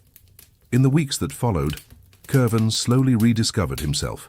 The school reopened, but now with guest teachers from the community itself. Ilan returned to sculpting, now pieces that visually told stories of transformation. Ceruleus, seeing his role fulfilled, packed up his cane, closed the chest of manuscripts, and headed south, saying only, "When the soil learns to welcome roots, my seed will no longer be needed." The impact of this episode echoed throughout Orim. Esther, upon learning of what had happened, wrote an emotional letter to the Void archivists. Doubt has never been the enemy of peace, but enforced silence is the womb of violence. Curven taught this to the world. And so another point on the map was lit. A small beacon where before there was darkness. It was becoming increasingly clear. The movement had no center, no fixed leader, no doctrine. It was a dance made up of multiple voices, where the only forbidden step was that of imposition.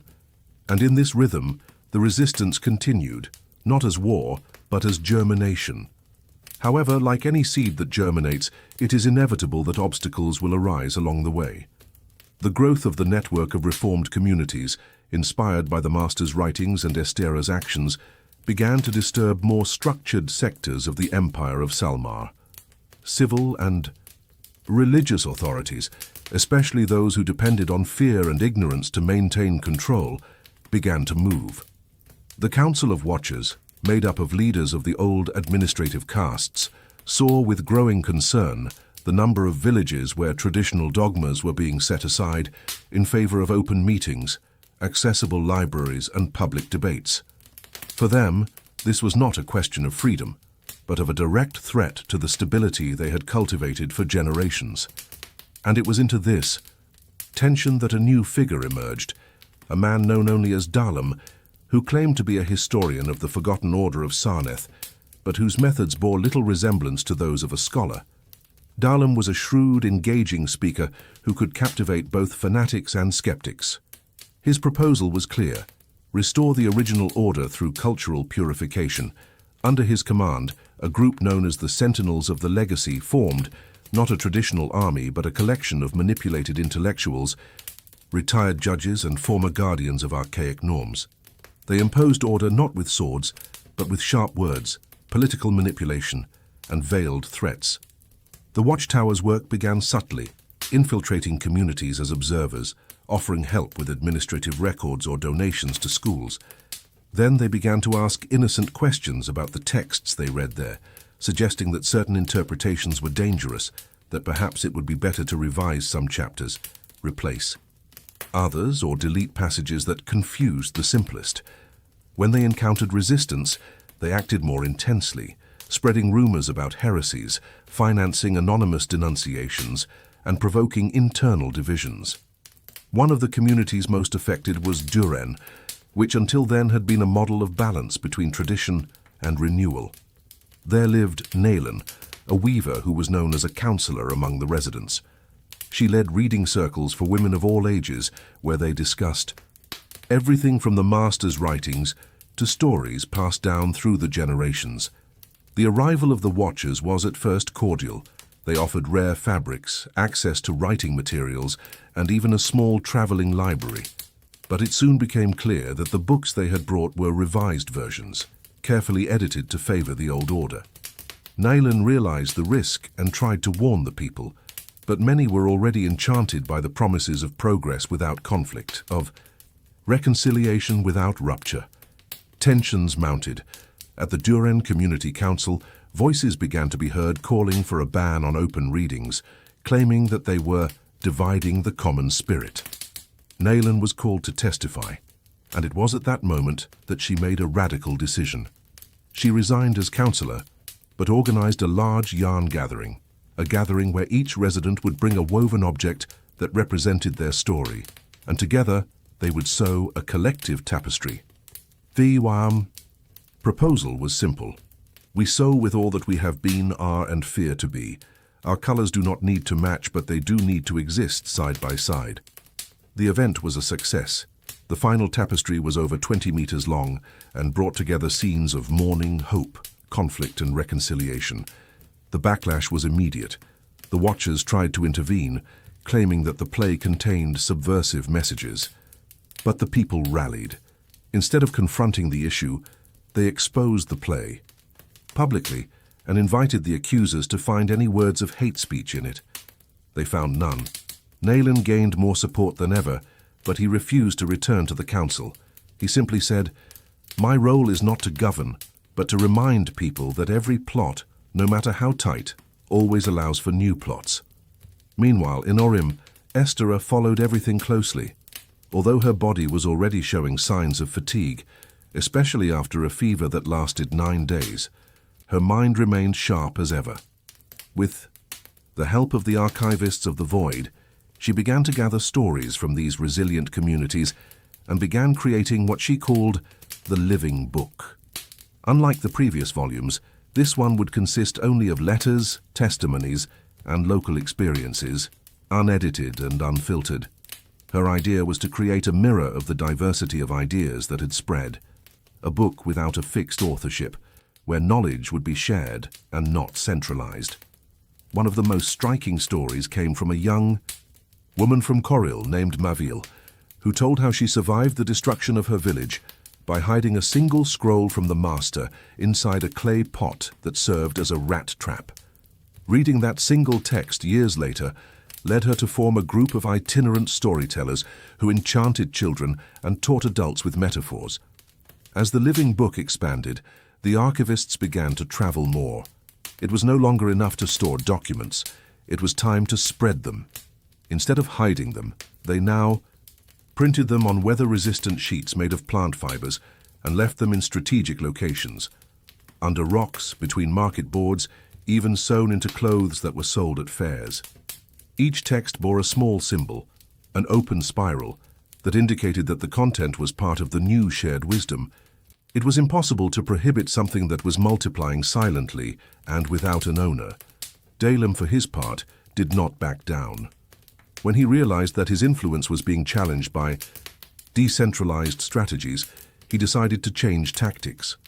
He began to attack Estera directly, calling her a witch of books, accusing her of manipulating young people and promising liberations that only led to doubt and chaos. His words resonated in cities where fear still reigned, and some authorities began to consider decrees against the master's texts, labeling them as dissolving literature. Estera responded without aggression. She published an excerpt in Livro Vivo that said, "Doubt does not dissolve, doubt decants. What is undone when questioned was never whole." This response, widely replicated, became a silent anthem among the communities that resisted, and even in the face of growing tension, the movement continued. Not like a storm, but like roots that out of sight cracked the earth. At the end of that cycle, the general feeling was one of uncertainty, but also of maturity. What had once been mere curiosity had become conviction. What had been a whisper was now a voice. And no matter how much the Empire tried to shape the present with the hands of the past, time did not go back, nor did those who had awakened want to sleep again. The dawn of a new season arrived without announcement. The winds changed direction, the shadows on the walls shortened, and although the imperial bells continued to ring as they always did, something in the air revealed that the old rules no longer governed people's steps as they had before. In Orim, Estera got up more slowly. Her body no longer kept up with the speed of her ideas, and the silence of the morning became increasingly her greatest interlocutor. Even so, the flow of letters arriving from all directions never diminished. They were living words, sewn by different hands, and each line revealed that the network of consciousness was expanding like roots under a fertile field. At that moment, a young woman named Rylena appeared, from a coastal village called Mern, where houses were suspended on wooden stilts, and the sea carried ancient rumors. Rylena had a background in cartography, but had abandoned classical maps after an epiphany. She realized that territories could no longer be defined solely by physical boundaries, but rather by affinities, connections, and flows of meaning. Inspired by her readings of the Living Book, she began to draw maps of ideas, visual flowcharts that united communities by principles, not borders. Each village, no matter how small, gained a graphic mark associated with its contribution to the new narrative, a line, a color, a writing pattern.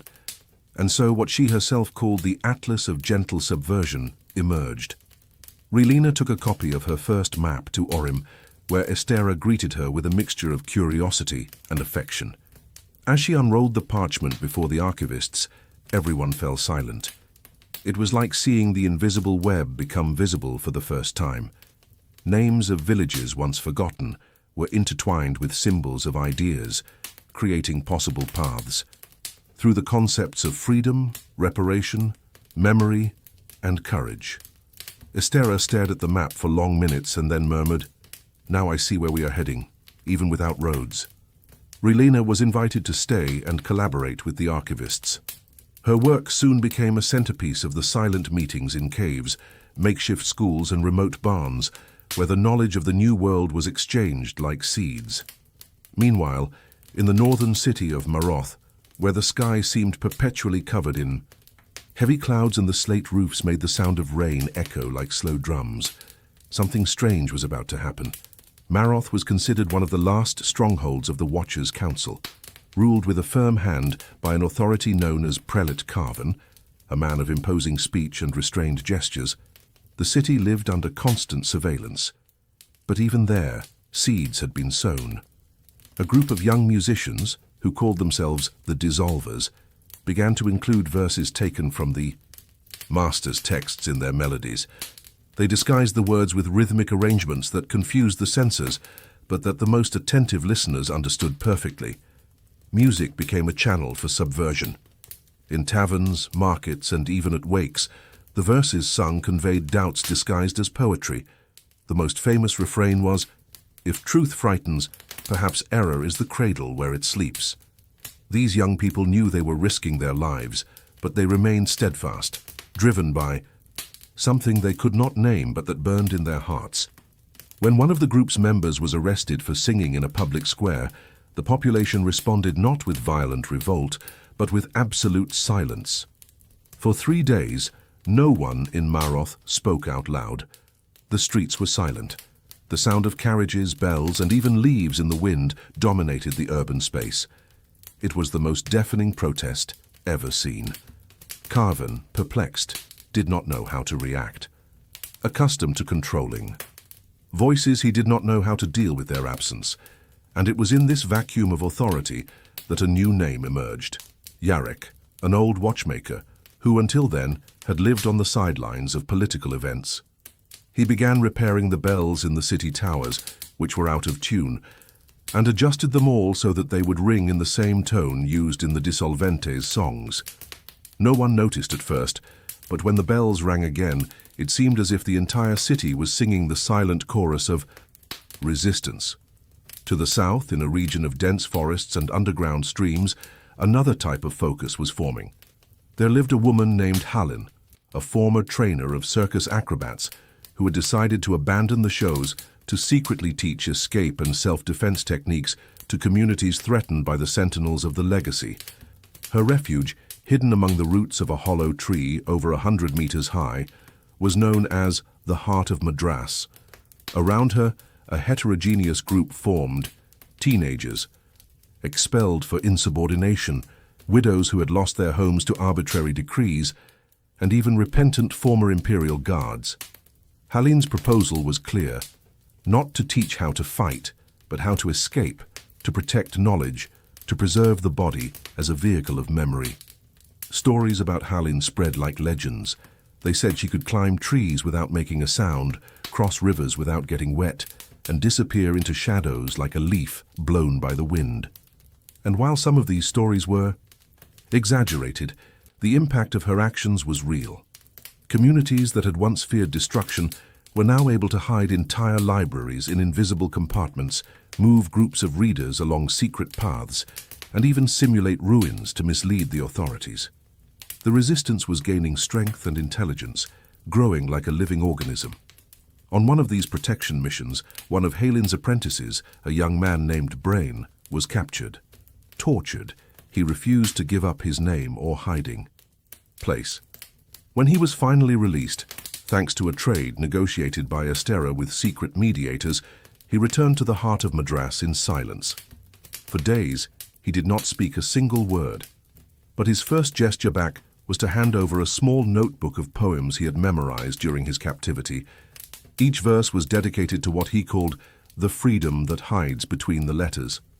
Brain became a symbol of what many have come to call emotional resilience, the ability to keep the spirit alive, even when the body fails.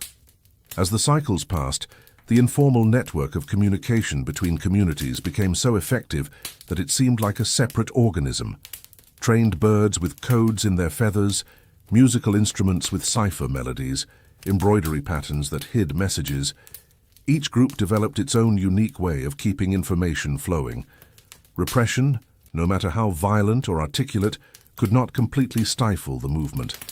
It was like trying to hold water in your hands. The tighter you squeezed, the more it ran through your fingers.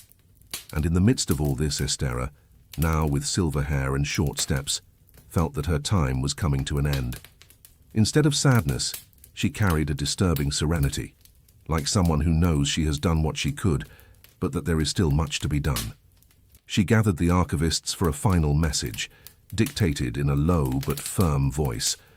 Don't just collect the fruits, save the seeds, every word written in blood, or dream needs to be reread, not as past but as possibility. The world doesn't change because of those who speak loudest, but because of those who listen deepest. With these words, a cycle ended. But as the master taught, no end is absolute. It is just the fold where the parchment of history bends to begin a new line. There was a stretch of land in the far west of the continent that ancient maps called Veneer's Oblivion. Not by chance, it was a region shrouded in persistent mists, where the soil was damp. The trees spoke in crackling sounds and the rivers whispered like tired old men. Few dared to cross its paths, but those who did encountered a strange people there, not because of their clothing or habits, but because of the way they viewed time. The inhabitants of Veneer did not believe in a calendar. For them, cycles were marked by the changing tones of owls' calls, the texture of rainwater, or the slant of light on moss. And it was in this place that a silent movement was about to break decades of isolation. His name was Horan, a man with deep eyes and a slow voice who had been a lumberjack for years, not the kind who cut down trees indiscriminately, but from a lineage that made offerings before each cut, who knew which trunks wanted to fall and which still whispered stories yet to be lived. When Horan found, among the roots of a fallen oak, a book half devoured by time, he could not say what moved him more, the content of the words or the fact that there were still no words left. It was a fragment of the master's texts, brought by mistake or miracle to that wilderness. The reading was slow because Horan read as if he were listening, line by line, letting the text pass through him like the wind through an open window. From that moment on, Horan began to gather the village elders around the campfire. Little by little, he would read excerpts of what he had understood, translate them into his own words, and mix them with the ancient songs of his ancestors. Without realizing it, he was creating a new dialect, not spoken with his mouth, but with gestures, pauses, and reverence. Soon, others came. Young people who wanted to listen, women who had never learned to read, children who came attracted by the cadence and stayed for the beauty of the images. Thus was born the Communion of the Mist, a small circle of listeners who did not want to convert anyone, but simply to inhabit together the territory of rediscovered words. Meanwhile, to the east of the continent, where the fields were drier and the winds cut through the mountains with constant whistling, another nucleus was forming. It was in Tarmel, a mining village that had for decades served the interests of the empire with its extraction of rare stones. There, a woman named Ilvena, once a crystal cutter, decided to break with the tradition that imprisoned her people. She had realized that crystals, in addition to their commercial value, also held vibrations that responded to sound and, intention. She began to test tones of voice, frequencies, and small chants inherited from her grandmother. She discovered that, when intoned with precision, certain sounds made the crystals resonate, emitting faint lights and revealing cracks that had previously been invisible. Ilvena understood that she was dealing with a forgotten, perhaps ancestral language. She began to teach her discoveries to the miners' children, transforming basements into resonance laboratories. Little by little, singing ceased to be just art. It became a secret communication tool. On silent nights, messages were sent between houses through vibrating crystals. The Empire never suspected that those dim lights were words. When a group of soldiers was sent to investigate the reason for the mine's slowdown, they found only silence, dust, and ordinary stones. Ilvena had already evacuated everyone involved, leaving behind only a phrase carved in stone.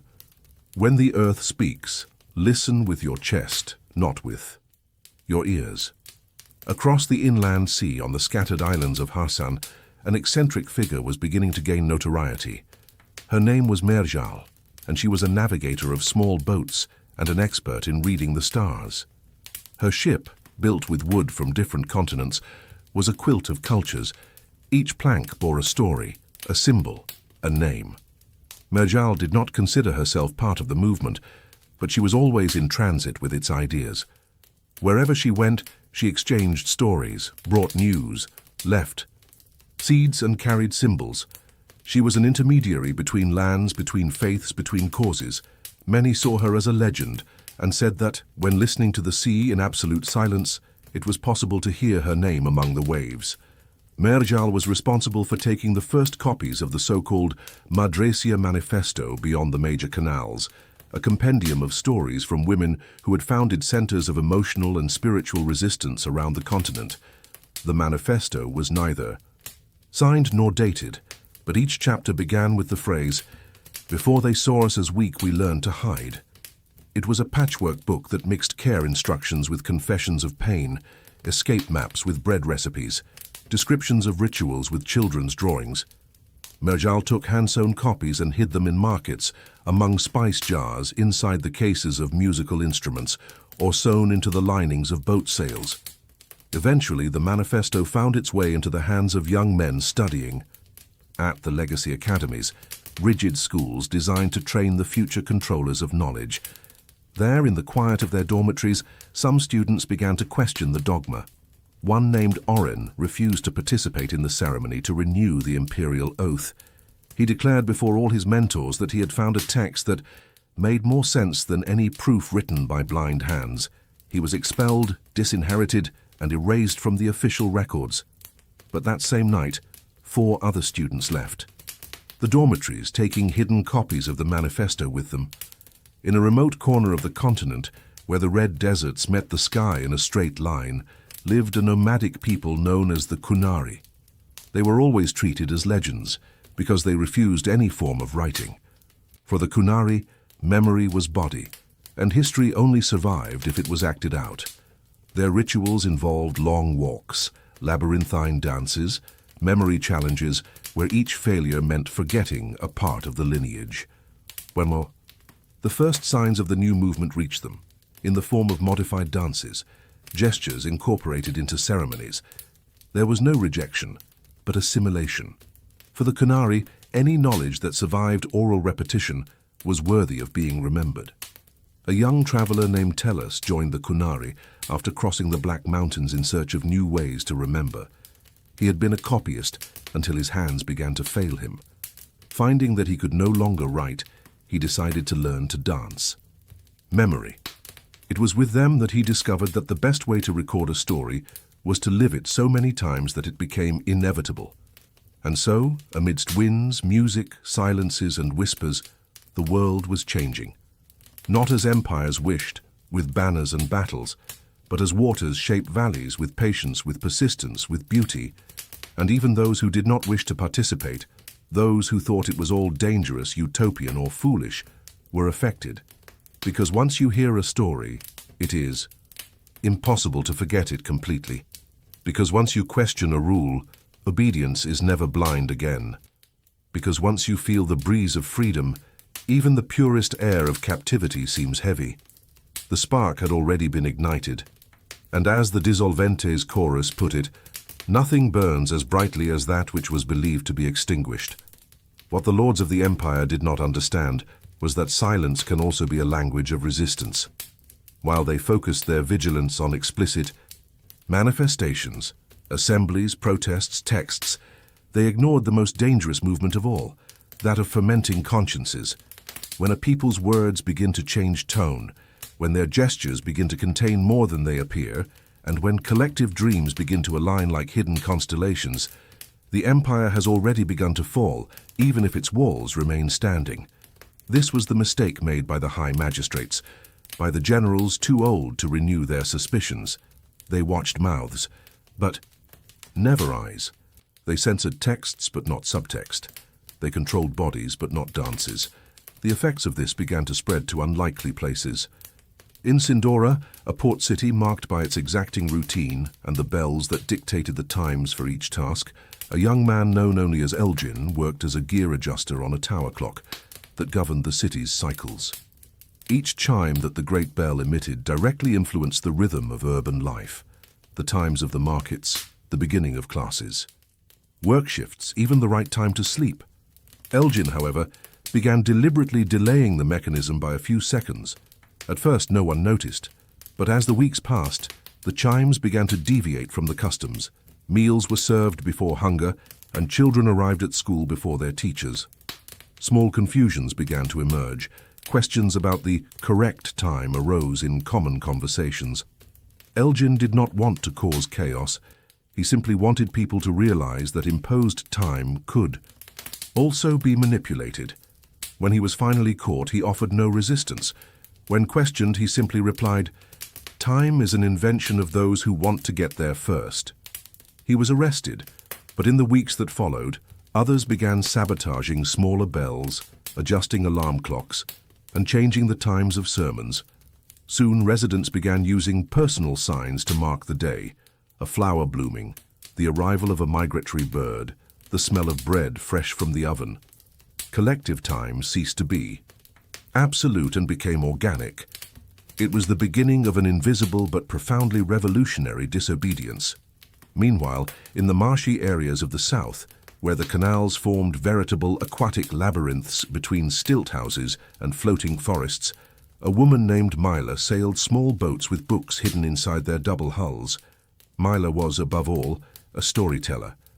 But when she realized that the canals she traveled through served as both a means of escape and a means of finding herself, she created a clandestine route of knowledge. Her stories, which were initially merely playful, began to contain disguised instructions, codes, and locations. Children waited for her on the banks, like people waiting for a candy boat, but they left carrying messages that would make sense days later. Myla's network spread like reeds, silent, flexible, impossible to uproot completely. There was no single focus of resistance. What existed was a patchwork of desires connected by something more subtle than any command: the desire to imagine another world. And it was this desire that made, for example, a group of artists in Ballora hide microfilms inside paintbrushes, or a group of fishermen in Olden name fish with the names of forgotten leaders and release some back into the sea, in the hope that they would be captured by others and tell stories. Everything was a symbol. Everything was a gesture. Even the silences.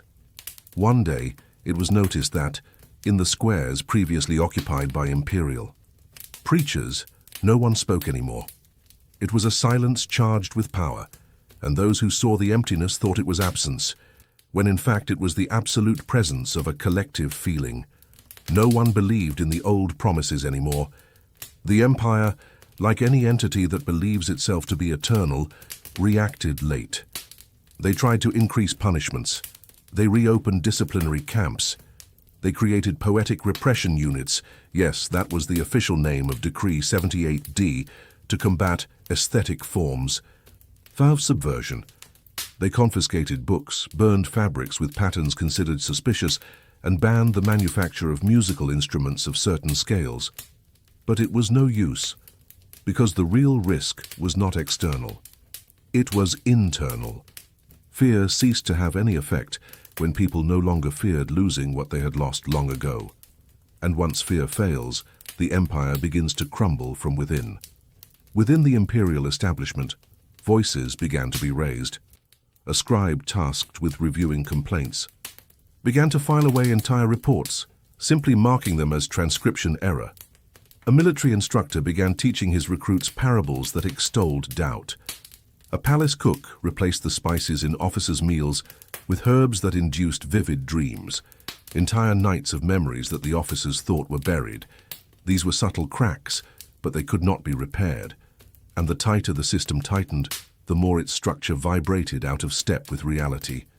Then a letter appeared, unsigned, not sent through any official channel, but handwritten in dozens of different scripts. The letter read, "We have no weapons, but we have memories. We have no maps, but we have paths. We have no kings, but we have stories. And as long as there is someone willing to listen, we will exist." This letter appeared in the pockets of soldiers, in the pockets of children, in the pockets of seamstresses and prisoners. No one knew how it got there, but it did. It was read in secret, copied onto scraps of cloth, chanted as a bedtime song. Some said it was a fable, others that it was a code. But most of all, it was a reminder. The revolution would not be televised, but it would be remembered. In the last days of that cycle, a thick fog covered the capital. The emperor, old and paranoid, ordered the gardens to be burned. He suspected that the flowers were listening to conversations. The people, unsurprisingly, watched in silence, but at night every window lit a candle, and, even though no words were spoken, the city was lit from within. It was as if every house was saying at the same time, without sound, "We are here. We are still here." And so it was that the new world was born, not with trumpets or flags, but with subtle gestures, with hands that planted in silence, with eyes that sought stars, with voices that knew how to be silent at the right time. Because deep down, they knew. Sometimes the most powerful weapon is a good story, told at the right time. Even with the city covered in thick fog and the lights from the windows transforming the streets into silent rivers of hope, there was no certainty that the empire would fall. But contrary to what the official chroniclers would write years later, the fall of a structure of domination rarely happens in a single event. It is not like a bridge that collapses with a bang. It is more like a bridge that, little by little, is crossed by those who no longer believe they need it.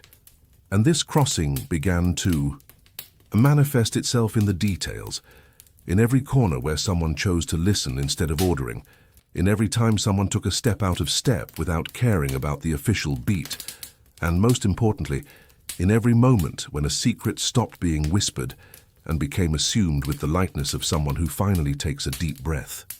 In a village on the edge of the dark forest of Hadalor, where for years the residents had lived in fear of patrols demanding tribute and loyalty, a woman named Alyssa decided to paint her house a deep blue. In a place where everything was kept in pale, muted tones, this was more than an eccentricity. It was a deliberate affront to the logic of visual homogenization imposed by the authorities. But Alyssa didn't stop there. She also painted her neighbors' houses one by one on alternate nights, using natural pigments that she herself extracted from the rocks and plants of the forest. No one complained. On the contrary, everyone accepted the gesture as a silent invitation to reclaim their own identity. When the inspectors arrived and threatened demolition, they found a village covered in colors, but also in stories that refused to explain themselves. They asked why this had been done. No one answered. They just smiled, as if smiles were the new currency of resistance. In Montia, a city built on spiral terraces high in the mountains, a group of elders decided to change the tradition of stories told at dusk. Before, the custom was for only the elders to tell the ancient myths, with their versions always aligned with the ideals of the empire. Obedient heroes, external enemies, victories won by the hierarchy. But at that station, instead of telling the myths, the elders asked the children how they thought the stories should be. And what was heard in that square was not just a narrative change, it was a complete redirection of the imagination. The children spoke of monsters who became friends, of heroes who asked for help, instead of commanding of open endings where everyone had a voice. When the guard learned that the myths were being distorted, they sent an inquisitor. He arrived at the square with orders to restore the traditional narrative. He left there carrying a parchment full of drawings and new words that he did not understand, but that strangely made him smile as dusk fell. It was in this way with stories retold, with rhythms subverted, with colors reintroduced into the world, that the fabric of the empire began to unravel from within. And there was no army that could contain this, because what was being fought was not a material force, but a collective will to dream differently. And dreams, when shared, become the most powerful form of contagion. Meanwhile, in the center of a city that no longer wanted to bear its former name, where the Imperial Records Tower once stood, a young bookbinder named Rovik had an idea. He began to gather abandoned notebooks and loose pages, collecting bits of diaries, notes, and letters that had never been sent. With this, he assembled books that had no author, but were full of truths. They were raw memories, confessions, doubts, and intimate thoughts that had never been intended for anyone. And yet, he bound them with care and left them on park benches, inside cafes, among the shelves of public libraries. He called them people's books. Those who read them felt as if they were invading something sacred, but also being invited to recognize themselves in them. The people's books spread faster than any pamphlet, because in them no one was a hero, no one was infallible. There was the simple pain of someone who lost someone, the everyday fear of going out, the love that could not be experienced because of a uniform, the solitary laughter at a silly memory. They were, in short, humanity in its raw state. And when the population began to see themselves in each other's fragments, something extraordinary happened. Ideological barriers began to crumble, because you can hate an invisible enemy, but it's hard to hate someone whose words made you cry. The authorities, in desperation, tried to ban the books. They issued Decree 103Z, criminalizing the compilation of unauthorized feelings. But it was too late. The week after the decree, the inspectors themselves found pages written by their mothers, their children, their lovers. How can you punish what also beats inside you? It was at that point that it was realized that the empire would not fall from external attack, but from internal erosion, because it could no longer convince even its own that it still made sense. And then came the final piece: public silence. An entire city spontaneously decided not to say a word for 3 days. It wasn't a protest, at least not in the traditional format. It was a return to listening. Children used signs with drawings to communicate. Elderly people wrote in the air with their fingers. Young people sang with just their eyes. Natural. Sounds, footsteps, birds, the wind through the branches were once again the protagonists. And in this silence, the empire heard its own emptiness echoing for the first time. The official fall would come weeks later, with the symbolic resignation of a regent who no longer had anyone to give orders to. But in practice, the world was already different. A world where time was no longer controlled by bells, where stories came from children, where anonymous feelings became books, where silence was more eloquent than shouts. A world without a center, without a throne, without owners.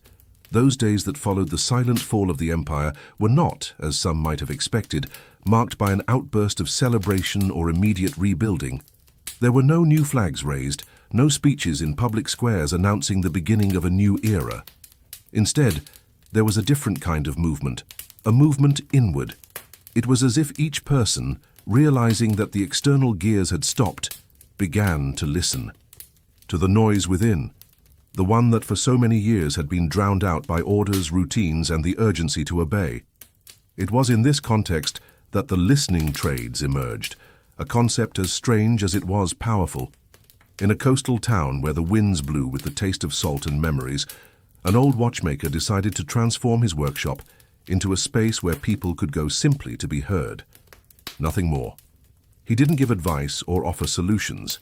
He simply listened, with calm eyes and hands that moved slowly among gears that no longer had any reason to move. Over time, others did the same. A former hunter opened a shelter in the woods where travelers could tell their stories to the trees.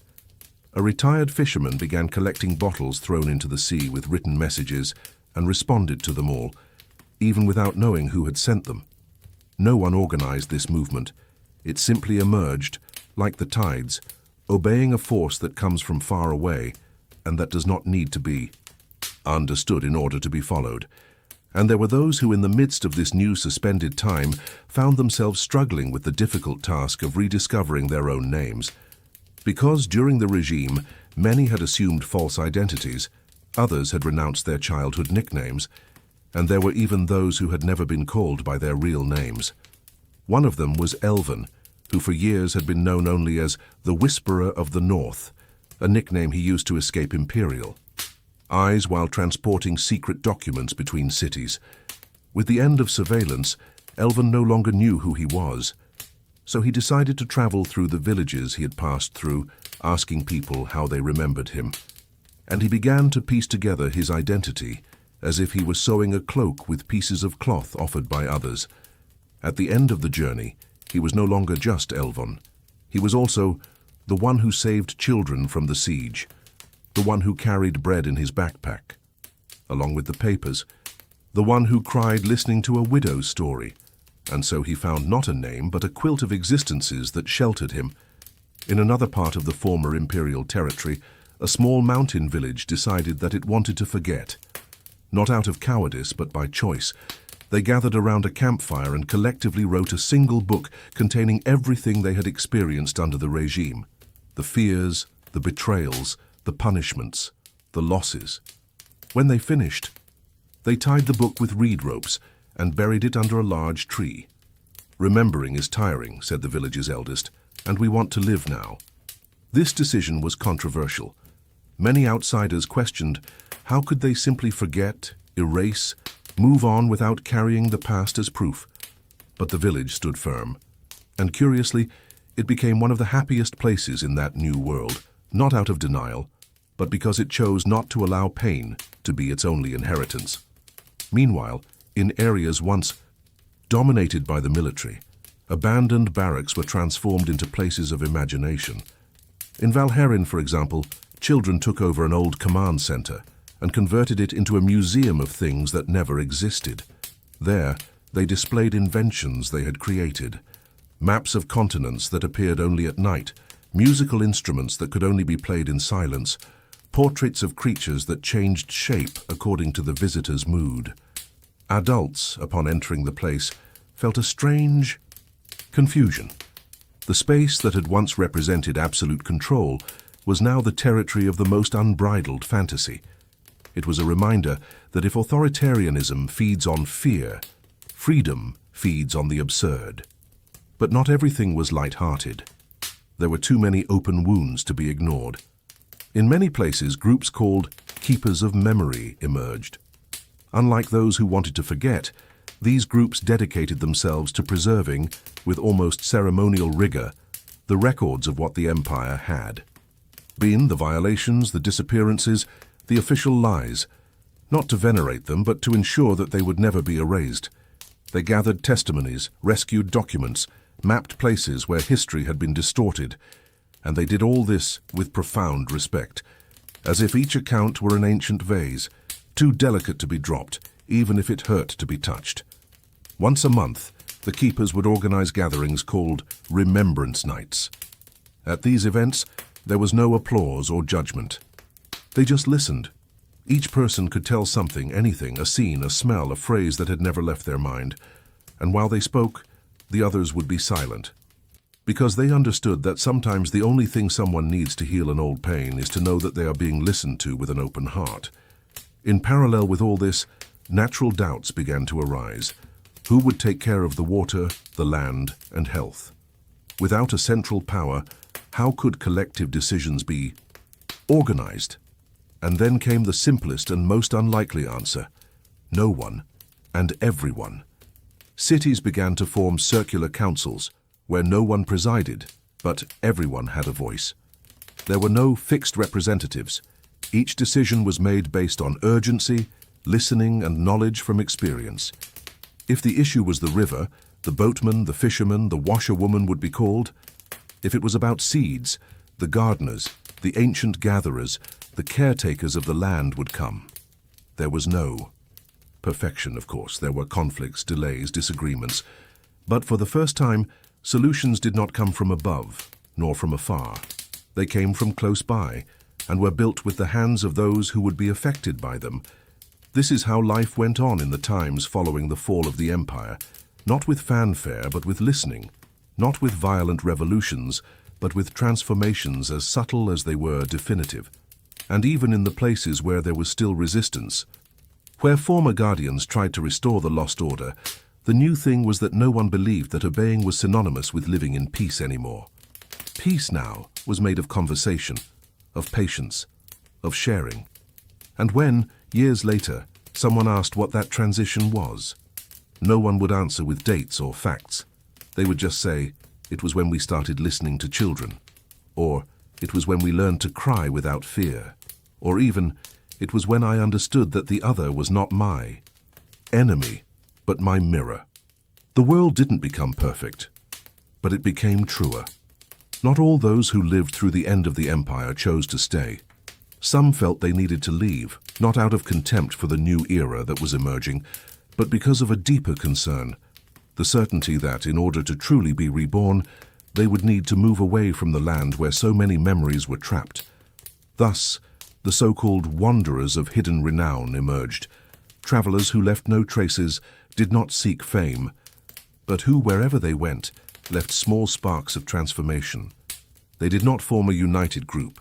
Some did not even know of the existence of the others, but they were united by a common impulse to plant silence where there had been shouting and care where fear had been built. One of these wanderers was Malin, a former cartographer who had decided to erase the old maps, to draw new trails where no one dared to tread. Instead of trade routes or roads of conquest, he mapped paths of encounter. Trails between forgotten villages, hidden passages between mountains where old storytellers still lived. He said that the maps of the past had been used for control, but the maps he was now creating were used for encounter, and indeed, wherever Malin went, previously isolated communities began to meet again, to exchange seeds, share music, and tell their myths. His map had no exact scales or technical legends, but those who followed it found human warmth, and that was enough. On another part of the continent, a former blacksmith, who had once made chains under imperial orders, now devoted his days to melting down the remains of weaponry scattered across the countryside and turning them into musical instruments. Horns were made from broken spears, flutes forged from pieces of manacles, drums fashioned from discarded helmets. His workshop, called the Sound of Freedom, became a place of pilgrimage. Not because his creations were beautiful, many were misshapen, crude, almost primitive, but because they carried within them the transmutation of purpose, from violence to melody. And when children played these instruments in the village squares, the elders, who knew well where the metals came from, shed silent tears of relief. And speaking of children, it was also during this time that they began to be seen no longer as future adults, but as guardians of a wisdom that predated logic. In many communities, the decision-making council began to include at least 2 children at all, times not to meet a quota, but because their ideas often offered unbiased perspectives. A 7-year-old boy once settled a dispute between farmers and gatherers by proposing that they exchange seeds for stories, not sacks of grain. That way, no one goes hungry, but everyone gets a full memory, he said, not realizing that he had just proposed one of the most poetic exchange systems ever seen. And there were those who felt in that new world a different calling, to restore what the empire had. Fail to destroy the myths. For even on the darkest nights, the ancient stories whispered by the fireside continued to exist, passed down from generation to generation, camouflaged in songs, drawings on the walls, forest legends. When the imposed silence fell, these stories came to the surface with renewed force. Storytellers once again occupied central spaces in the villages. Books hidden in the cellars were read aloud in the squares. A new tradition even emerged, the ritual of the last. Light, in which every evening an ancient story was told by someone different, lit only by a single lamp. It was as if each night became a reminder that the people had survived because they remembered and told. But not all myths were gentle. Some carried fury, others denounced betrayal. And that was okay. Because in those days, unlike before, even pain was welcomed. There was room for everything. as long as it was not covered by domination. And so, little by little, the songs of lament were replaced by songs of reverence for resistance. Sadness became the seed of empathy, no longer an instrument of oppression. In regions with arid climates, tribes that had been decimated or dispersed came together again, and one of the first things they did was to rebuild their circle dances. During the regime, dancing in a circle had been banned, as it was considered a symbol of insubordination. After all, in a circle, there is no center. Everyone sees each other. Everyone balances each other. Now these dances were returning with even more vigor. An elder said, "Every turn is a reminder that we are still here, and that is enough." At this point, the places that had previously been called imperial cities became the greatest challenge. They were scarred spaces, where the structures of control still weighed heavily, watchtowers, empty palaces, oppressive archives. And it was there that one of the boldest ideas emerged, transforming the palaces into greenhouses. In one of these cities, a group of young people occupied the former headquarters of the Council of Justice, removed the furniture, knocked down the interior walls, and filled everything with fertile soil. They began to grow fruits, herbs, and flowers in the place where cruel decisions had once been made. It was a clear gesture of symbolic reversal. Where there had once been judgment, there was now germination. Over time, this practice spread. Other buildings from the old regime were converted into nurseries, healing rooms, art spaces. It was as if the concrete itself had to learn to breathe again. And so, eventually, even the hardest spaces began to flourish, not by erasing what they had been, but by giving them a new function. And in the midst of all this, perhaps the most beautiful thing was realizing that no one was alone. Even in the most remote corners, there was a common echo. Gestures communicated, even without a formal network, as if hearts were finally beating to the same rhythm after so much time. Being fragmented, the world still had its dangers. Storms came, floods threatened, epidemics broke out. But now, each challenge was faced collectively, and solidarity was no longer the exception. It had become the habit. At the end of that cycle, no new treaty was written, nor was a new flag instituted. Instead, something called the history of feeling began to be taught in schools.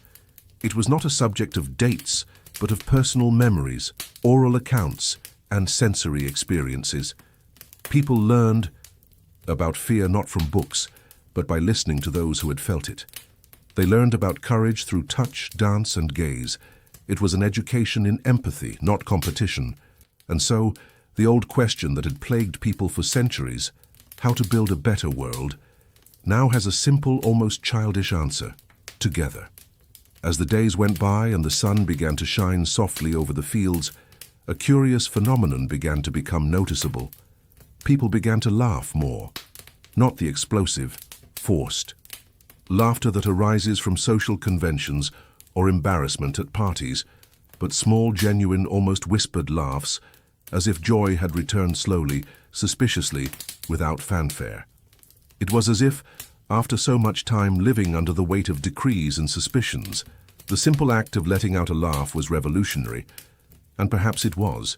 In communities where before only the sound of the rooster was allowed in the morning, choruses of laughter could now be heard coming from kitchens, balconies, and newly reinvented schools. There was a woman named Eleni, with hair as grey as the autumn fog, who told bad jokes on purpose every day. It was her way of reminding the village that humor didn't have to be perfect. It just had to be shared. The children followed her around as if she were a mythical figure, a priestess of the absurd, and with each bad joke, another laugh echoed through the crooked alleys of the village. Eleni said that laughter was the soul's way of stretching. And, indeed, the souls there seemed to be less shrunken, less withdrawn. But not all days were easy. The rebuilding of a world does not follow a straight line or a paved path. Every now and then, relics of the past would surface and test the solidity of the present. One day, a group was digging through the rubble of an old imperial record center when they found, intact, a list of informants, names of people who had betrayed neighbors, relatives, and friends during the dark years, often out of fear, sometimes out of greed. The village stopped, The list was long and full of familiar names. There was the baker who now sang as he kneaded the wheat, the woman who wove blankets for newborns, a young man who tended the community garden. All had been informants at one time or another. What to do with this information? The temptation to punish was great. Some suggested that the names be read out in a public square. Others simply wanted them to be expelled. But then one of the teachers, Amari, suggested something unusual, that each name there should have the chance to tell their story, in front of everyone without interruptions. That a listening circle should be created, a court without judges, where the only goal would be to understand. The idea caused surprise, outrage, and finally acceptance. For 7 nights under the soft light of torches and with wet eyes, each person read their name aloud and explained, with all the pauses and embarrassment, why they had done what they had done. Some wept, others hesitated, many admitted to having acted out of cowardice, and the village, in absolute silence, listened. No one was applauded, but no one was stoned. When the last name was read, there was no total redemption, but there was something very close, the acceptance that humanity is flawed, and that starting over also includes dealing with these flaws without sweeping them under the rug of history. After this incident, a tree was planted in the center of the square with a sign that read, "Here blooms the weight we decided not to carry alone." And this tree, with its wide canopy and roots that seemed to touch the core of the earth, became a meeting point. Children read under its shade, elders told stories, travelers rested their backpacks there. It was as if, even without words, that tree was saying, "You can stay." Meanwhile, in the open fields to the north, a young woman named Lyra began a silent movement to reconnect with animals. During the Empire's rule, contact with wildlife had been restricted to productive purposes, hunting, traction, and guarding. Animals were considered tools, and any affection was seen as weakness.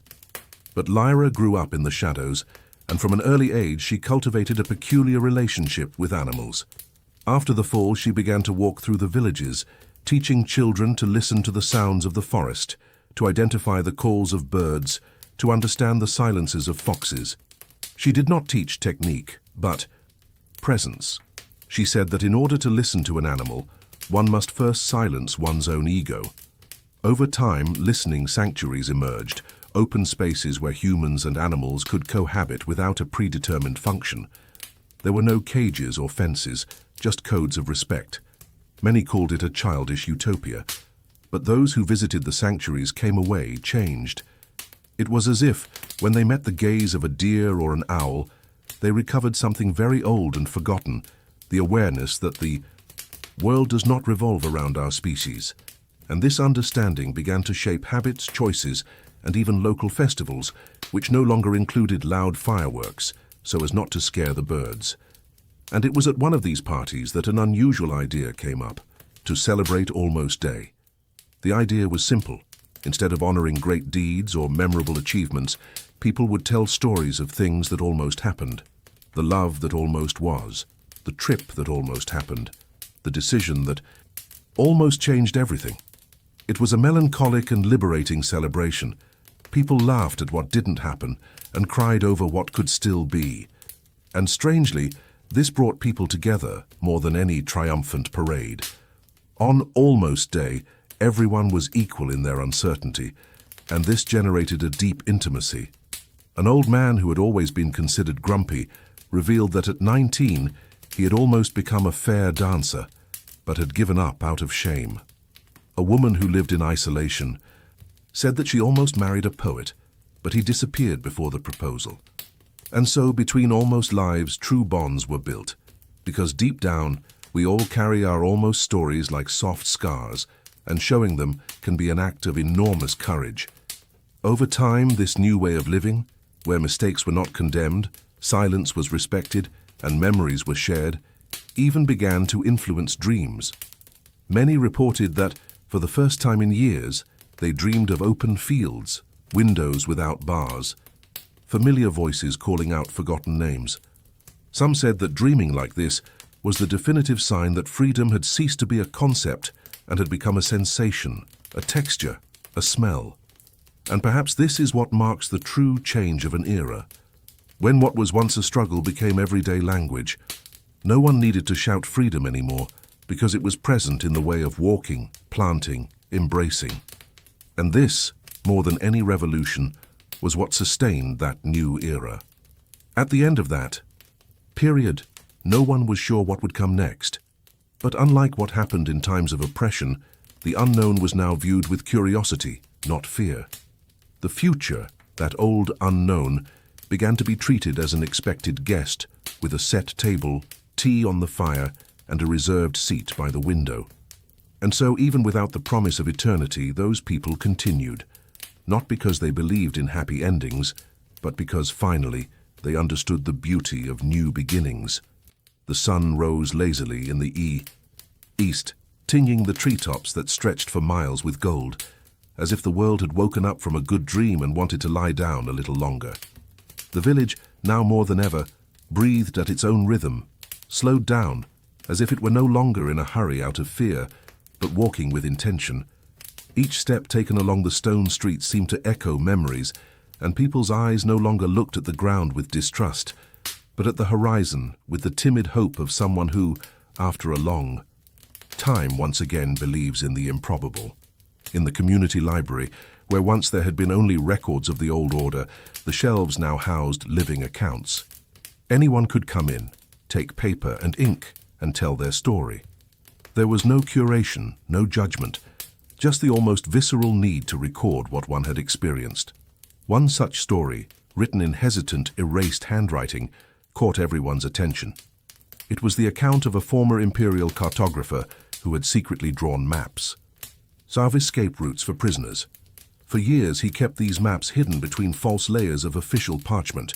He asked for no forgiveness, no recognition. He simply hoped that if one day someone found these paths again, they would know that not everyone within the system had given up their resistance. This story inspired others. Notebooks appeared with poems written in dark cells, recipes invented during rationing, secret codes used by children to evade the guards' stern gazes. The library became a living organism, with the smell of fresh ink and the constant sound of pens gliding over paper. And it was there that, unintentionally, a new habit was born: reading at dusk. Every day, at the last hour of sunlight, someone would stand in the center of the courtyard, choose a text and read it out loud. Children sat on the steps, adults leaned against the pillars, and the whole world seemed to stop for a few minutes to listen to a life that was not theirs, but that, somehow, always, became one. It was on one of these afternoons that they heard the story of Eno, a middle-aged man who, during the occupation, had been designated as a behavior regulator, an official role that consisted of identifying any gestures that were outside the established norm. Eno, however, was secretly synesthetic. He saw colors in words, heard sounds in touches, felt flavors in musical notes. This made him a keen observer, but also a prisoner of his own gift. Instead of reporting them, he noted patterns of beauty hidden in people's movements. He said that freedom began in small gestures, the way someone closed their eyes when they smiled, the way their fingers danced as they played a song, the fleeting sparkle in their eyes when they remembered a good time. Eno had never told anyone about this, until now. The reading of her story was met with tears and a thick silence. That revelation made room for something unexpected: the appreciation of what was previously seen as irrelevant. The care taken in arranging her hair, the unique way of whistling, the habit of holding the cup with both hands. Everything began to have a new meaning, and that was how the Festival of Gestures was born, an annual celebration in which each person could choose a small gesture of their own to present to others. There was no stage, no judges, just sharing. A woman demonstrated how she snapped her fingers when remembering an old idea. A boy taught the whistle he used to call his sister when he was a child. A woman taught how to stroke a person's head with her fingertips in circular motions, small details, huge worlds. Meanwhile, in a corner of the village, something was happening almost invisibly. A boy named Tao built a portable observatory out of recycled wood and broken clock parts. He called it his window to infinity, Every night he would drag the equipment to the top of a hill and spend hours looking at the sky. When asked what he saw, he would answer with disconcerting simplicity, "The same old thing, everything."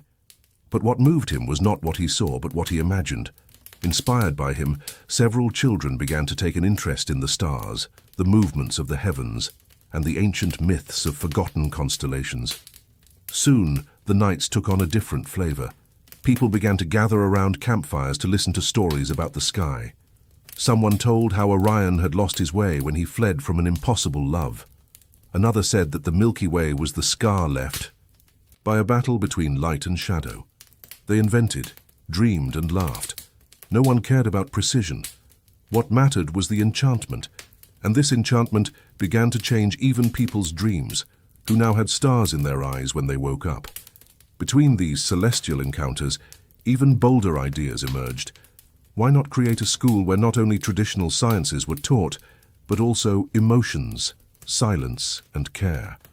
Thus was born the Office of Small Wisdoms, a learning space where people were taught everything from how to plant tomatoes delicately to how to deal with other people's sadness without trying to fix them. It was a school without bars or grades, where each apprentice could also be a master. One day, a 9-year-old boy taught a group of adults how to lose gracefully at a card game. On another day, a lady explained how to recognize when a hug was not welcome, and the importance of respecting that.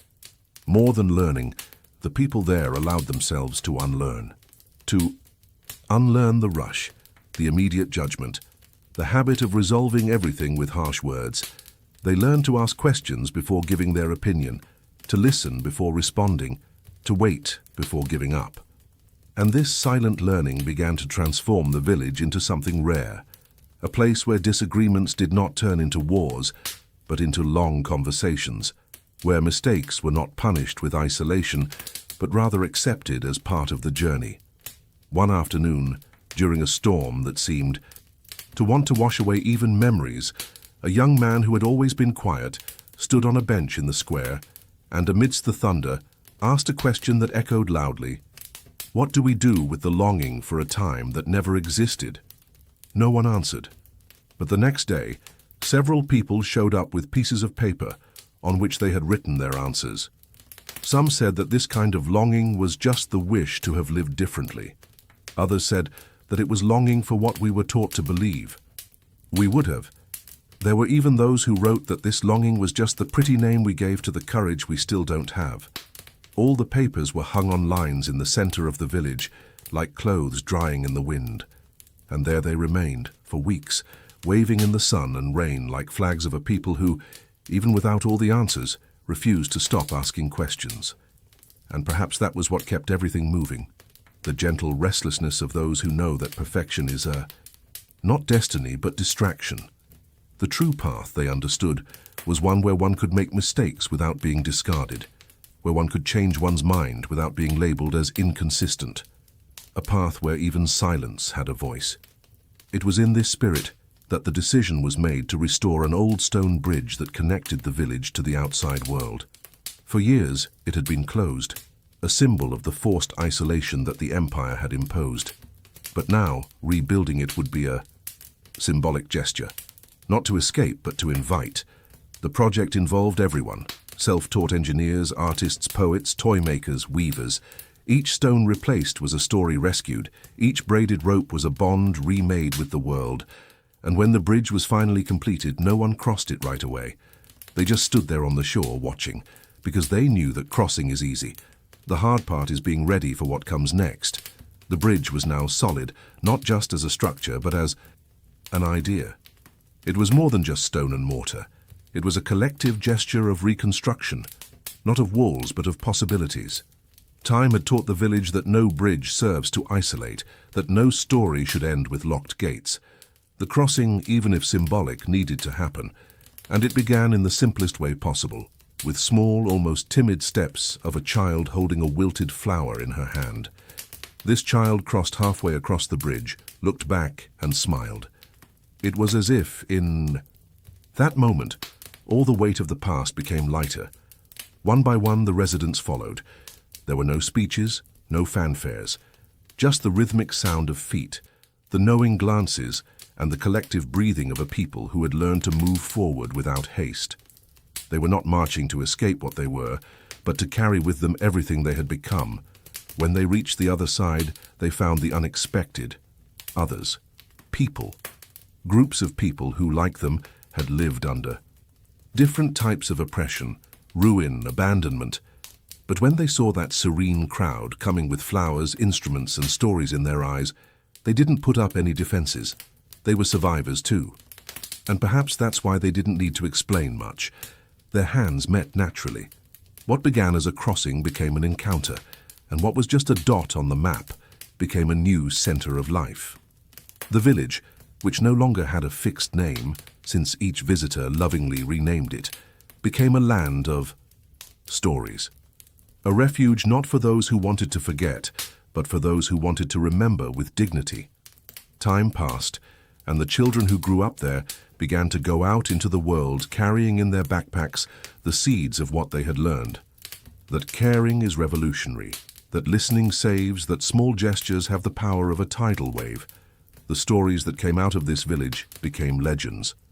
There were those who doubted that such a place existed, that people really lived in a community without leaders, that they knew how to share without fear of losing, that they were more proud of their scars than of their victories. But those who made it there never wanted to leave. Some, in fact, preferred not to take material souvenirs, but only the experience of having been in a place where even silence was welcomed. And you, who have come this far, who have gone through this entire narrative calmly and with attentive eyes, have also been part of this village. Even if only in thought, even if only with your heart. Because deep down, this story was never just about them. It was about us. About the gestures we failed to make, the silences we swallowed, the hugs we didn't give, and the bridges we can still build, inside and outside of ourselves. Maybe you're wondering now, what do I do with all this? Well, breathe. There's no need to rush. It's not about rushing, remember. It's about presence. But if you can, share this video with someone you think needs a little comfort, a break, or a sweet tease. And if you're not subscribed to the channel yet, maybe now's a good time to do so. But don't worry, I'm not going to ask you to click on an animated button or point down with 1,000 arrows. I'm just going to invite you like someone inviting you to a hot coffee on a cold day. If this content touched you, if it somehow reminded you of something you were trying to forget, or made you want to dream of a better world, then stay close. This is your home too. Each entry here is not just another number. It's another chair pulled up in this circle that we're forming together, little by little, silently, but firmly. And there's more. Tell us in the comments. Yes, really do comment. But don't just say, I liked it or very good. Tell us something about yourself. A memory from your childhood, a personal journey, a bridge that you had to rebuild yourself. It could be a small gesture, a simple story. The village lives off these stories, and each one you share here feeds a little more this place of listening and healing that we are trying to create, even behind cold screens. And if you made it to the end of this video, I want to thank you. I really do. Thank you for being here. Thank you for being part of this breath of calm in the midst of chaos. I hope that wherever you are right now, you find your own way back home, even if that home is still being built, brick by brick, gesture by gesture, story by story. Until the next video, and may it find you well, whole and eager to continue.